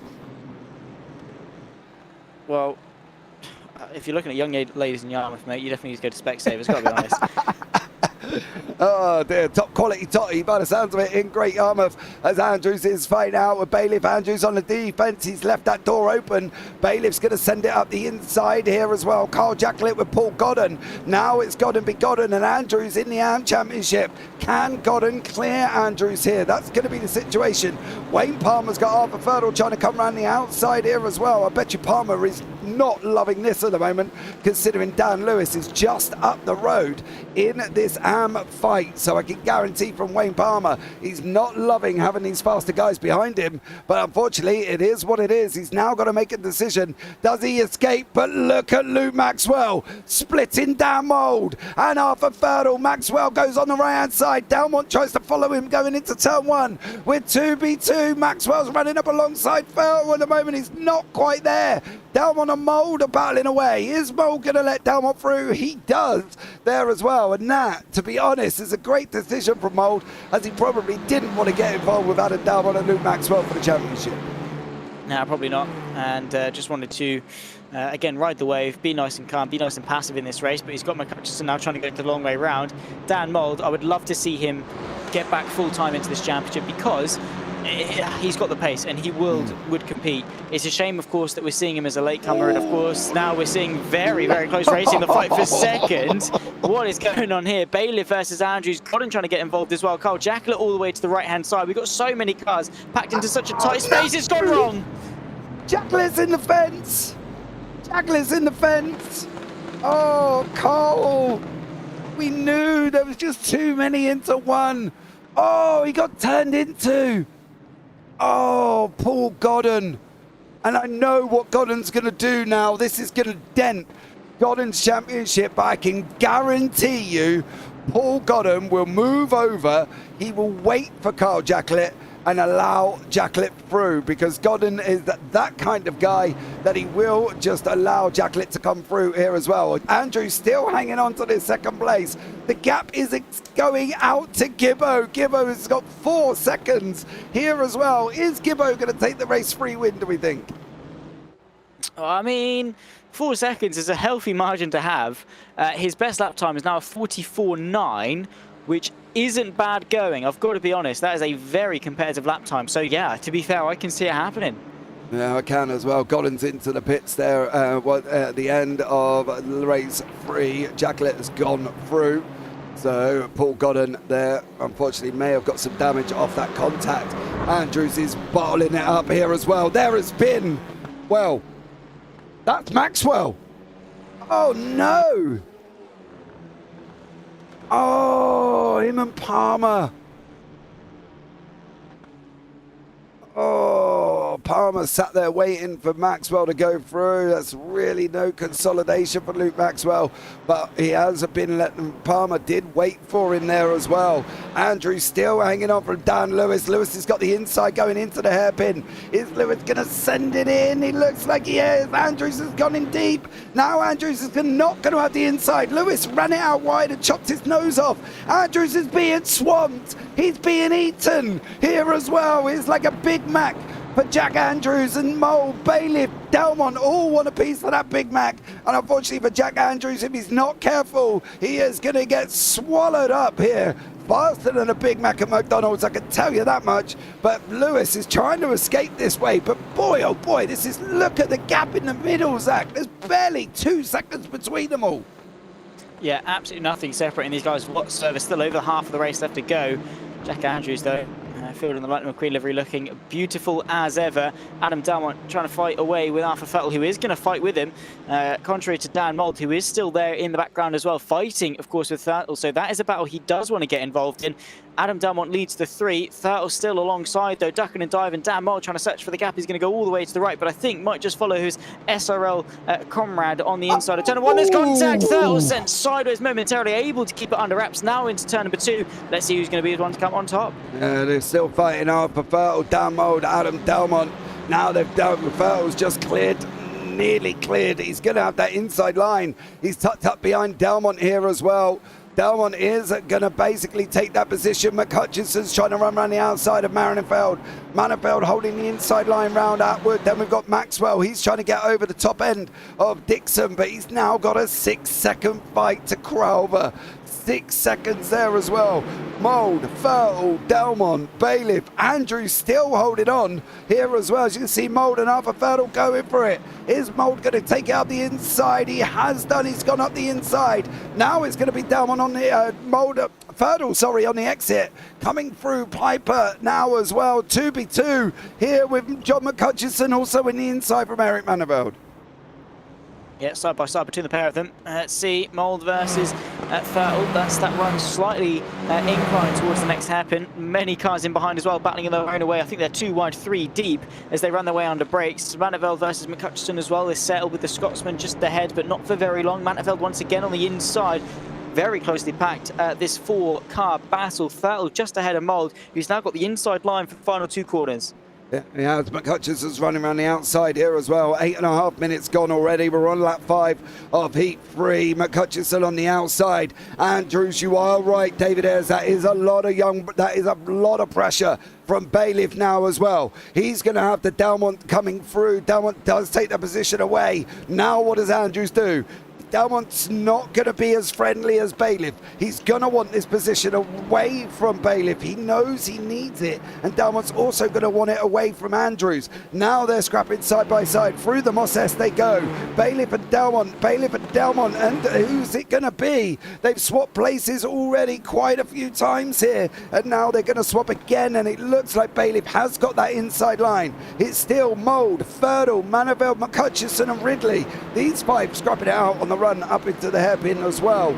Boy, oh boy, there's some great action. And at the moment, Stuart Gibbons, 5.5 seconds out in front, and he's got 10 minutes remaining. Yeah, let's see if that's going to shrink or if it is going to grow. We're nearly 4 wide going into the hairpin. Dan Mould versus Arthur Thurtle. James Parfitt. It's a cold morning here in Okayama, so I'm sure he's always got that going for him. Yeah, it definitely has. Oh. Even worse that he's in a green numbered car as well. Oh, McHutchison. Oh, dearie me. How did he end up there? I'll tell you what. Don't know how to call that, to be honest. Not entirely sure on that one, but McHutchinson's now got to try and get hold of Crowther. He's going to pull Luke Maxwell along as well. Not a good third race for the Redline boys. Now Andrews under pressure from Delmont. Delmont's not going to give him any ounce of breathing room here. Andrews has got to hang on to Lewis. He's got to in some form of way here, Zach, but how's he going to do it with Delmont, who's going to send it on turn 1 here and going to get through? You can see the outside. I think that's Barnes over Ridley further back as well, or he might be over Crowther as Delmont does go up the inside of Andrews. Andrews comes back up the inside into Williams. Delmont sweeps round the outside there as well. It's going to be job done for Delmont coming out of Williams. Now here we go once more. Bailiff is going to have a go at Andrews, and then he's got for Andrews, he's got Mould coming at him, Ferdl coming at him, Maniveld, Ridley, Crowther and Barnes side by side as well. So, and then we've got the Redline boys not too far back either, so this could get very, very spicy. Good indeed. Of course, 11.5 minutes in and 8.5 minutes left to go. So time firmly ticking down in this race. You can see Jack Andrews fighting with Bailiff. Of course, he's lost the AM lead, but not impossible in order to go and get that back. He's not a million miles away, is Dan Lewis, especially if Delmont begins to battle with him. We could well see Lightning McQueen make a comeback towards the front. Bailiff, though, breathing down his neck, not really wanting to let him breathe. Thurtle versus Manetveld, I think that fight for 7th. So I'd love to say that Thurtle isn't being shy. He is still getting his elbows out. He is still racing for position. Yeah, he is. He is, definitely. So what's Mould going to do with Bailiff here? Gibbo out in front by 5.5 seconds. Bailiff's got Andrews. Now he's got Mould up the inside. Andrews manages it well. He loses the place to Mould. Does Bailiff get past him? He does at the moment. Bailiff now running around the outside. There is action with Ferdl, Maniveld, Ridley, Crowther and Barnes. They're also being caught by Maxwell and McHutchinson here, with Carl Jacklett further down the field with Wayne Palmer, Chris Dixon, and unfortunately Paul Godden is still running, but he is just nearly, I don't think he's quite a lap down. As you can see, Gibbo coming off through Williams and then through to Moss Essex. Stuart Gibbons doing an absolute stellar job. Andrew's still in the mix with Bailiff here as well, still second in the AMs. He's just got to hope that these guys catch Dan Lewis, and then maybe Lewis and Andrews will get back together. Yeah, we'll see. Only time will tell, of course, but these races definitely have been very action-packed. 7 minutes left to go, probably looking about 5 laps for at the line. And then, of course, it'll be even done already. It's gone quick, to be fair, I've got to say. These guys definitely put on a top show for us all. Andrews, of course, overtaken by Bailiff, who would love maybe to find a way back through or use them to get back after Dan Lewis, who I say, again, is only about 3 seconds ahead of Andrews. That's not impossible to close, but it is going to be a tough road ahead. Maniveld, Ridley, Crowther, Barnes also all very close in behind this battle as well. So we've got a long train spanning from Mould all the way down to Barnes in 11th. We have, and now we've got McHutchison 1.8 seconds back as well. He's not too far away here. So, you know, there's a chance that McHutchison and Maxwell could still get involved with this one. Once again, the gap up front from Delmont to Gibbo has come down 4.8. Dan Lewis did rescind that position to Adam Delmont, and Dan Mould and John Bailiff are still behind. Andrews has now got the ever-looming green machine of Arthur Ferdl, and I mean green by his decals, not his actual car, because he's in that Blake Design liveried machine there as well. Ferdl's coming at Andrews once more, and you can see McHutchison and Maxwell in the background. Then there's Barnes, and I believe behind Chris Barnes there is, well, no it's not, that's Rob Williams with Wayne Palmer closing in on him, and Arthur Ferdl is just about to try sweeping around the outside of Andrews into Williams.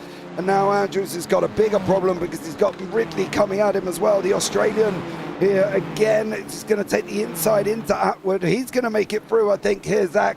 And Jack Andrews is just getting swamped by driver over driver. Yeah, he's getting attacked, and it is a shame. Similar to sort of Cars 3, I suppose, when McQueen just absolutely tumbles through the field. And Jack Andrews may be falling victim to that. We've got Ridley versus Thurtle side by side in towards the hairpin. Of course, Thurtle at the moment just ahead. Ridley maybe going to be braver on the brakes into the hairpin. Very late on the brakes, in fact, really launching it in Gets given the space by Thurtle, who keeps his foot in a long way round. Nicely done, it must be said. Thurtle back to the inside for the next left and is able to stay ahead for now, giving Jack Andrews a bit of breathing space. He's got the dominant line going into the next corner, of course, but Ridley's still there, keeping his foot in. Jack Andrews very wide. Losing just a little bit of time, but not enough to see him under threat from behind. Yeah, we've got Barnes in the mix as well. He's chasing down on Crowther. And poor old Andrews has got this group of cars coming at him. Maxwell's joined the fight. I think McHutchinson is also going to be able to get onto the back of this group as well as we go into the final. I think it's 3 laps, give or take, here once more. And Stuart Gibbons, 3.8 seconds back. It's coming down for Gibbo, and it's coming down quite quickly here as he is there. There's Delmont. Look at that. Delmont is pulled out 1, 2, 3 seconds over the last 5 laps. Stuart Gibbons, you got to go, son. You got to go because you're only going to have 2 or 3 laps remaining. Yeah, you've got to just, to be fair, keep doing what he's doing. I mean, we've got, what, 2 at the line. Delmont's closing on average, say 8 tenths, 2 tenths, so 5 tenths a lap. Then it's going to be, say on average 7.5 tenths a lap. That's not enough. The gap is too big. So as long as Stuart Gibbons keeps it clean, Adam Delmont not only has to catch but also pass. I don't think he's going to have enough time to do it, provided Stuart Gibbons doesn't make a mistake. No, but look at Andrews is under pressure from Fertel. Mold's under pressure from Manivelle with Bailiff tucked up behind him as well. So Manivelle there, and Bailiff and Mould and Fertel and Andrews and Ridley. Andrews big on the brakes. You can see the rear tyres lighting up here on these Clios once more. Now it cools down a little bit, and now it comes back again, even more red than it was previously. And Andrews has got Thurtle coming at him. He's got Ridley. He's got Maxwell. Maxwell's cleared Crowther and Barnes. McHutchinson's trying. The Scotsman's trying to get onto the back to start making up positions here. Andrews now with Thurtle going off round Hobbs Corner, coming into Mike Knight. The last penultimate corner here as well, and he's still hanging on there is Andrews, still hanging on to that second place in the AMS. He's got a long way to Wayne Palmer, mind you. Palmer's all the way back now in 16th. He's a long way back from Andrews, about 9 seconds. So Andrews has got a bit of a buffer here as well, but he is doing a stellar job in the process. Yeah, definitely so.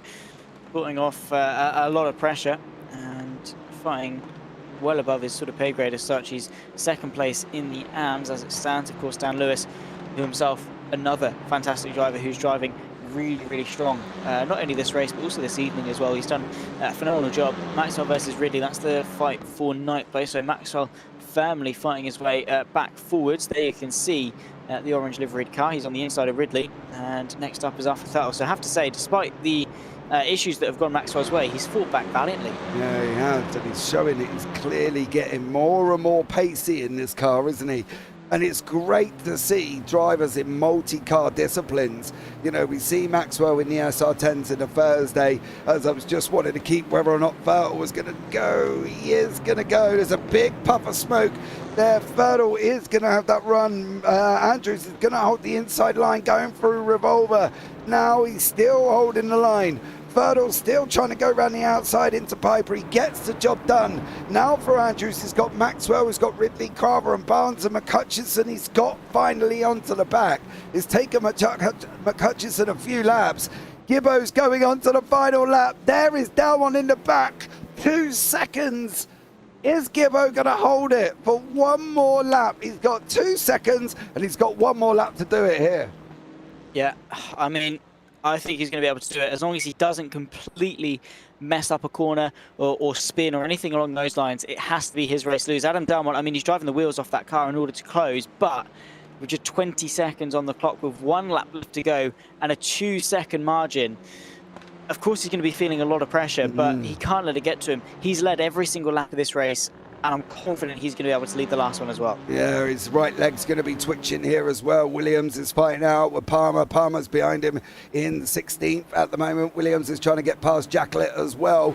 Mould has opened up a bit of a gap to Manivelde and Bailiff. Fertel has got Andrews behind him. Andrews has got the ever-looming, the fast-going Englishman of Luke Maxwell tucked up right behind him as well. But can Stuart Gibbons hold on? It's down to 1.4 5 seconds here as well. That was well handled, but Jack knew when to fight and not to fight. Well done. I fully agree with you, David, on that one. Andrews has done a great job. He knows he had about 9 seconds back to Palmer and has managed to trap it well. He's just got to now keep it on track here. We'll wrap up a second place once more.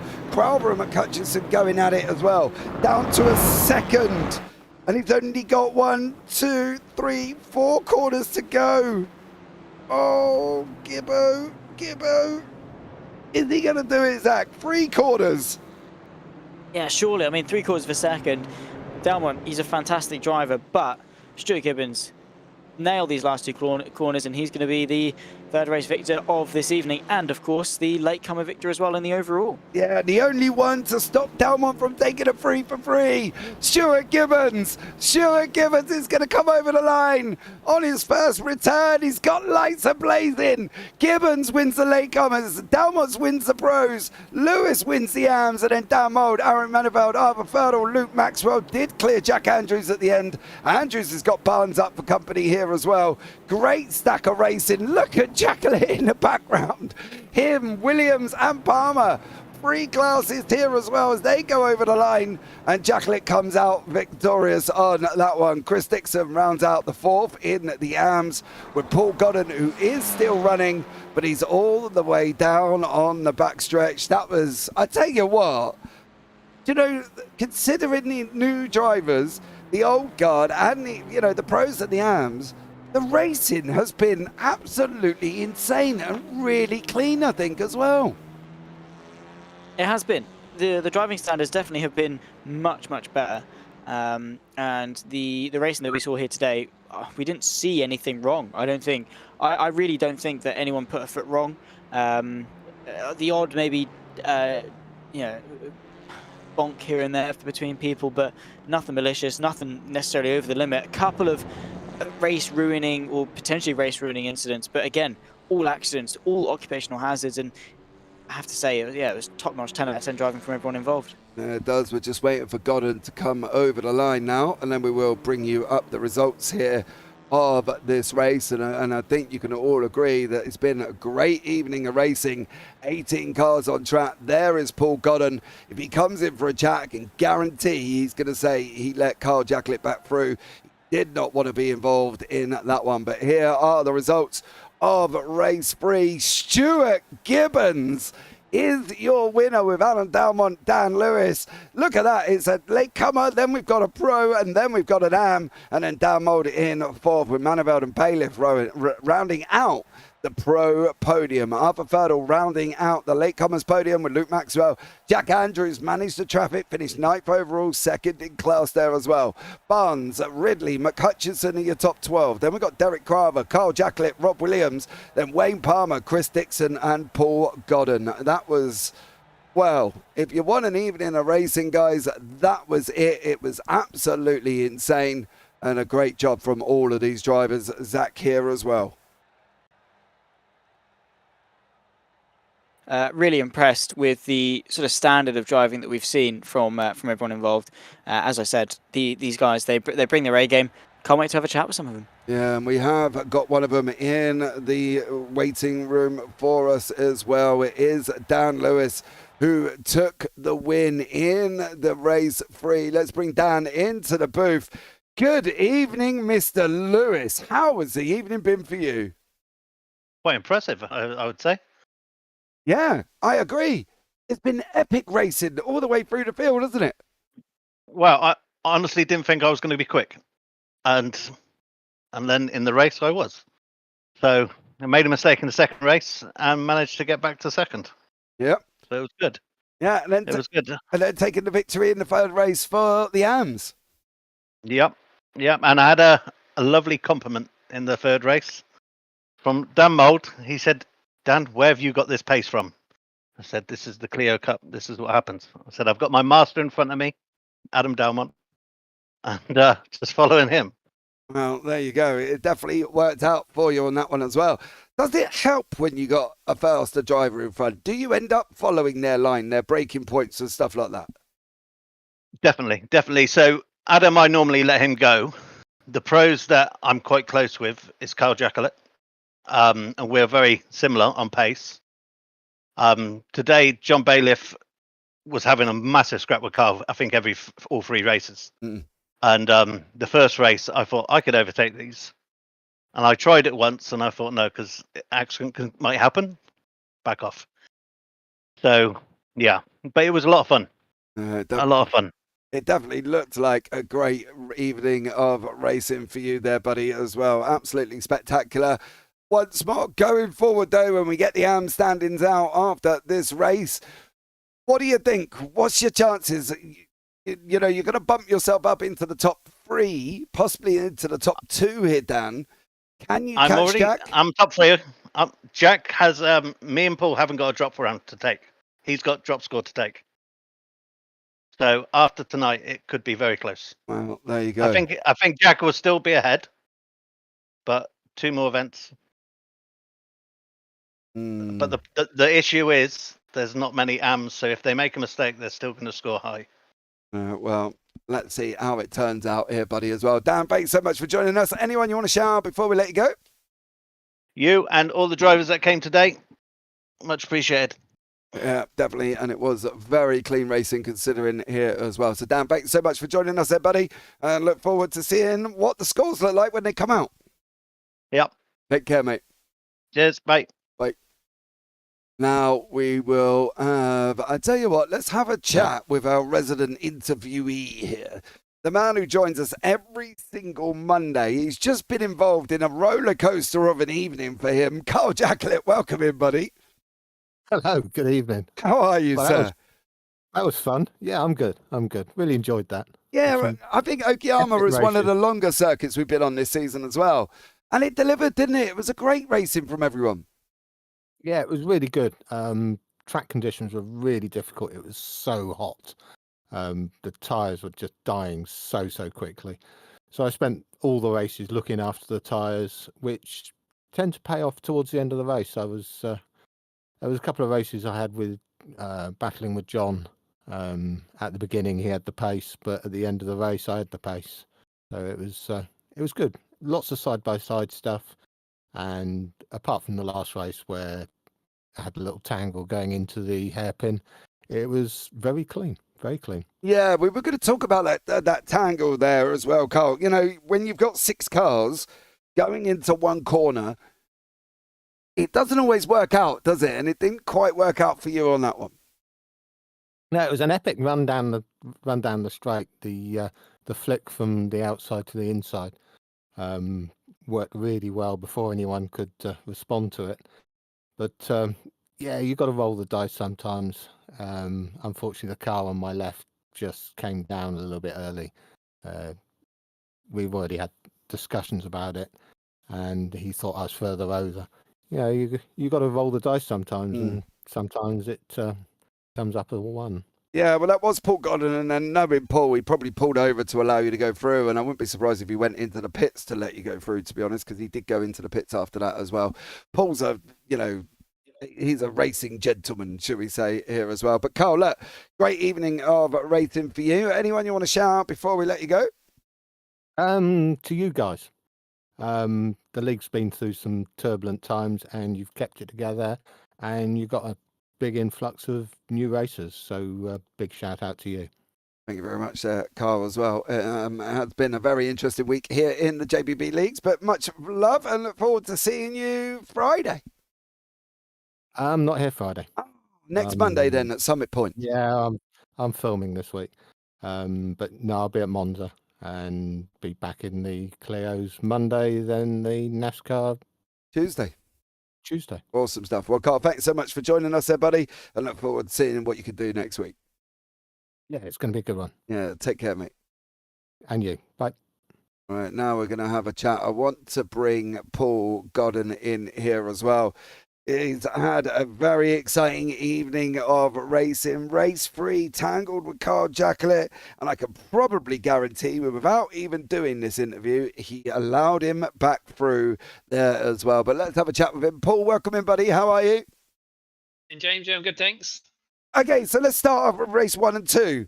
You know, that was epic racing here at Okayama. Yeah, no, I really enjoyed it around around here tonight. I've really struggled with the car, unfortunately. I just could not get it hooked up at all. And I was having some really good battles with two that won in the Champions League, Chris Barnes and Rob Williams. And they were having a good battle, but then they were giving the place back. So we were losing more time by trying to be too kind than if they just got stuck in. And that's why I messaged them after the first raid and said, guys, just get stuck in so we can fight and push on, rather than you didn't know who was going to give way to who. And then I tried to give him Chris the place back right at the very end, because I was holding him up crazy in race 1, and I stopped on the last corner virtually, and he stopped as well. So it was like, I was like trying to be kind and just giving a place, because I was just, I kept losing the tyres with 2 or 3 laps to go, and it was ridiculous. I just couldn't get it turned in, and then that continued into race 2, and then race 2 we had a really great battle with all the AMs together, and I think it was Stuart was in the middle of it all, and I think he tried to get out the way of Wayne, and I was on the grass, and once you're on the grass, that's it.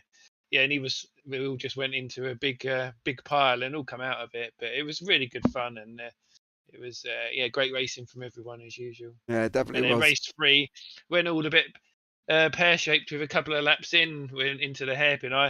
Carl had an amazing run and was up the inside, and I thought he was right over on the inside of the track, so I turned in my normal line thinking he would be over, but when you watch it back, he was actually in the middle of the circuit, which I clipped the back of him, and I thought I got away with it, and then someone ran in the back of me, and I got a wheel damage and a meatball. Oh, mate. So I had to go. I was trying to give Carl the place back if he come up to us, but when I had the meatball, I thought I have to go in the pits. And then I remembered from last time, if I go in the pits, I've got to carry on going round, which is which is hard work when you've got no pace. You're struggling with a car, and I didn't want him to catch me, because then I'd get involved in blue flags and stuff. So I just wanted to get to the end of it tonight and get as many points as I can and enjoy it, which is what I did. Yeah, you definitely did there, buddy, as well. Well done to you, Epic Evening on the Racing. Look forward to seeing what Summit Point brings here as well. Paul, anyone you want to shout out before I let you go here this evening?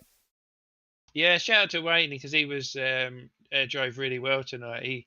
He loves this circuit, and whenever we come here, he's really fast, and he put no practice in tonight at all, because he's been busy at work, and he still had some really good pace. So it's a shame, because if he put some practice in, I think he would have been right up the front end, because he just loves this circuit for some reason. But he done really well tonight. Was there as well. Well, Paul, thanks so much for joining us there, buddy, and look forward to seeing you next week at Summit Point. Yeah, will do. Take care, Cheers, mate. James. Right, now, last one to have a chat with. He took 2 for 2 in the overalls in race 1 or 2. He missed out on the third overall by a very flying Stuart Gibbons, but he did wrap up 3 for 3 in the pros here as well. Adam Dalwan, unstoppable force, immovable object. Welcome in, buddy. How are you? I'm all right, mate. How are you? Yeah. I'm mate, do you know what? I wasn't entirely sure how it was all going to go down this evening, but I've got to admit, that racing was incredible. Yeah, do you know what? Yeah, I enjoyed that. I mean, the first session, I felt really comfortable and had some really good pace. I think I was quickest, and then the next session was warmer, and I think qualifying I really struggled. I was overdriving a lot, so the qualifying were quite poor. But then, yeah, towards back half of race 1, I started finding that pace again. And then, yeah, just carried it, made my way back. And luckily them 2 ran out of fuel. So that was a bit of a lucky win, race 1. But, no, yeah, I was still pushing, and I think I was still catching them. Just whether or not I'd have caught Luke in time without the fuel, probably not. But yeah, and maybe one more lap on that final race. Yeah, we did say it would take one more lap. You were closing at near enough a second at some points per lap over a 5-lap period there as well. It was going to be very close. Summit Point next week, mate. What do you think of that? I like both the remaining tracks, mate. I like Summit and Scuba, so yeah, bring it on. I'll be bringing it. Yeah, I hope you do there, buddy, as well. It's going to be epic to see what we can bring out here as well with all of these new guys fighting it out in their own little mini championship. To be fair, the new guys, the newcomers into the league, you know, they did a great job keeping out the way and trying to not get involved and fighting when they could fight and not fight when they needed to. And to be fair, it's been a very respectful evening of racing. Yeah, you know what? I enjoyed it. I mean, I had a really good battle with Arthur and Dan in especially race 3. That were mega. You know, stuff happens here and there which can't be helped, but overall, the racing was good, mate. I mean, from where I could see, I didn't see a lot of stuff going off, No. and it was, you know, room was given, it was respectful, and yeah, it was just hard racing from what I could see. Yeah, absolutely there as well. Well, Adam, thanks so much for joining us there, buddy. Anyone you want to shout out before I let you go? Yeah, you guys as always, admin, all the drivers for being here, and Next Gen and SRL and all their associated sponsors as well, buddy. Thank you very much, Adam, as well. Look forward to seeing you on Friday. Cheers, buddy. You will do. Take care, mate. Bye-bye.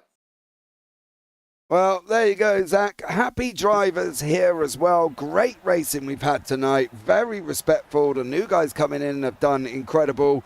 And I think going forward into Summit Point, wow, Summit Point is going to be epic next week. Of course it is. Yeah, really looking forward to it. And then, of course, the week after, our season finale at Tsukuba. This season definitely has flown by, it must be said. The weeks go thick and fast. But, yeah, Championship is alive. The racing, more importantly, is alive week in, week out. And the drivers are happy. Bottom line is, you know, they're here to be passionate racers. They're here because they enjoy it. Yeah, seems that everyone is following that same theme. Us in the commentary booth, loving each and every single race. So, yeah, bring on some more.